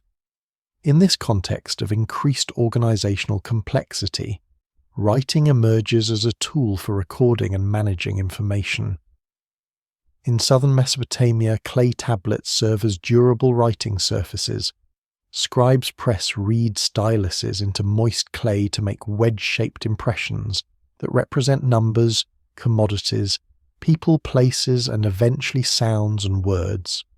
Early texts focus on a counting list of grain rations, livestock land plots, deliveries, and labour obligations. They allow authorities to track inflows and outflows of goods, to record agreements, and to maintain archives over multiple years.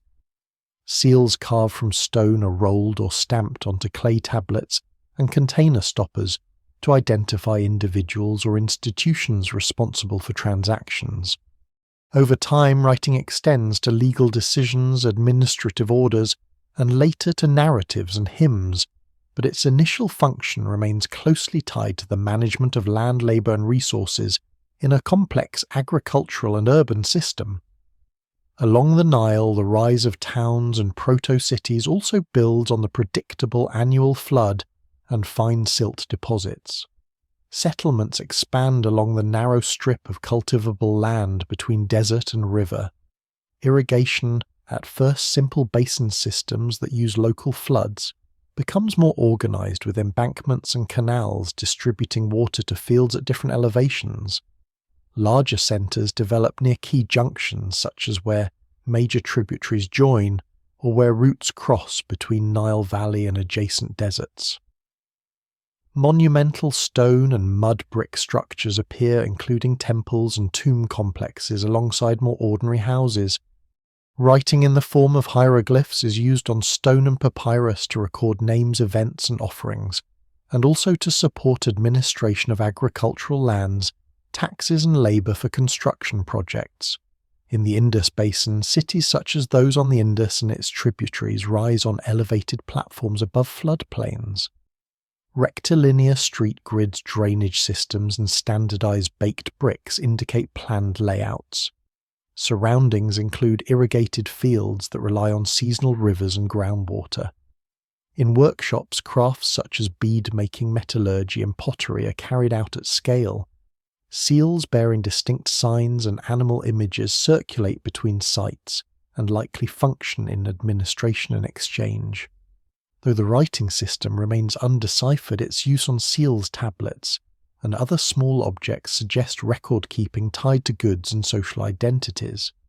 In the Yellow River and Yangtze basins, later Holocene centres develop in association with rice paddies, dry fields, and mixed farming systems.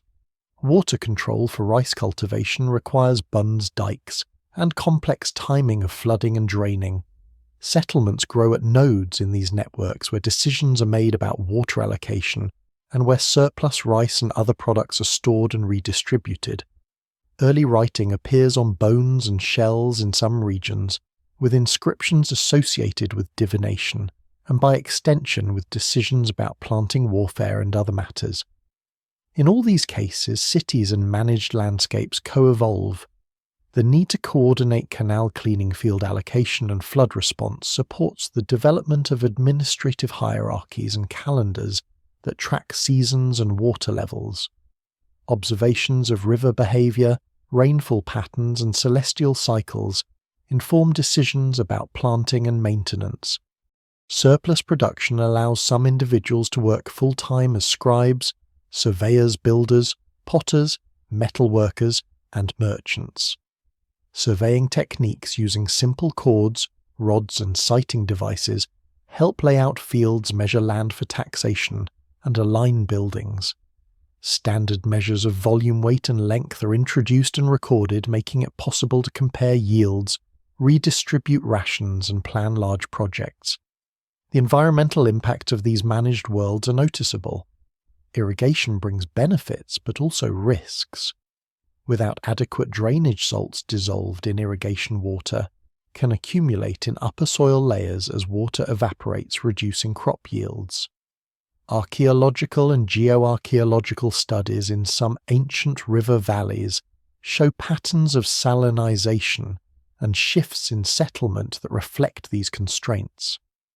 Canal siltation requires continual removal of sediment, and failures in maintenance can lead to waterlogging or the drying of certain branches. Clearing forests to provide fuel, building materials, and space for fields around cities can increase erosion and alter local hydrology. Grazing pressure near urban centres can change plant communities and compact soils. Cities consume large amounts of claystone, wood, and metal, and their waste, including ash, broken pottery, and organic refuse, accumulates in thick cultural layers, raising ground levels or forming mounds. Within cities, daily life is shaped by these structures and routines. Residents walk narrow streets, carry water from wells or canals, grind grain in courtyards, and work in specialized workshops. Markets or exchange spaces bring together goods from surrounding villages and distant regions. Writing and accounting regulate deliveries of grain and other products from rural households to central storerooms, and the distribution of rations to workers on building projects or canal crews. Religious institutions manage lands and labour alongside secular authorities, and their temples or precincts house both economic archives and ritual spaces. Across different regions, the specific forms of cities, writing systems, and water management differ, but the shared pattern is one in which Holocene environmental stability, rich floodplain soils, and long-term experience with cultivation and herding allow human communities to build dense settlements and coordinated infrastructures. These managed worlds represent a further inward step from the broad Earth system, atmosphere, oceans, and ice toward human-shaped surfaces where fields, canals, walls, and written records define the material setting of daily life. From the beginning of the Holocene to the present, changes in climate, land use, and resource use reshape the biosphere and link human activity more tightly to Earth's physical systems. As warming temperatures and retreating ice sheets allow forests, grasslands, and wetlands to expand into regions that were previously glaciated or much colder, megafaunal extinctions remove many very large animals from these reorganizing ecosystems, especially in higher latitudes and on islands. Over subsequent millennia, Holocene climates remain relatively stable, compared with the rapid oscillations of the late Pleistocene. Seasonal cycles of temperature and rainfall settle into patterns that vary regionally, but tend to be predictable over long periods. This stability supports the spread of agriculture, herding, and settled communities across many continents. As fields, pastures, and villages occupy more land, natural habitats, become fragmented in some regions, while in others large wild areas remain. In river valleys with fertile soils and reliable water, dense farming and urban systems transform floodplains into mosaics of fields, canals, and settlements. Forests are cleared from valley margins and uplands to provide space for cultivation and to supply wood for fuel-building materials and charcoal. Biodiversity changes as species adapted to continuous woodland or open floodplain are reduced, while others that tolerate disturbed groundfield edges and irrigation ditches increase. Farther from urban cores, semi-wild and wild landscapes continue to support diverse plant and animal communities, but human presence is still felt through hunting, deliberate burning, and the movement of domestic animals and crops. Over long distances, domesticated plants and animals travel along trade and migration routes. Wheat, barley, cattle, and sheep move into new parts of Eurasia and North Africa. Rice and millet systems extend across East and Southeast Asia. Sorghum millet and African rice spread within Africa. Maize, beans, and squash travel from their centres in the Americas into additional regions. Each transferred species meets different climate soils and existing ecosystems. Some adapt and integrate into local farming systems, others remain confined to limited zones.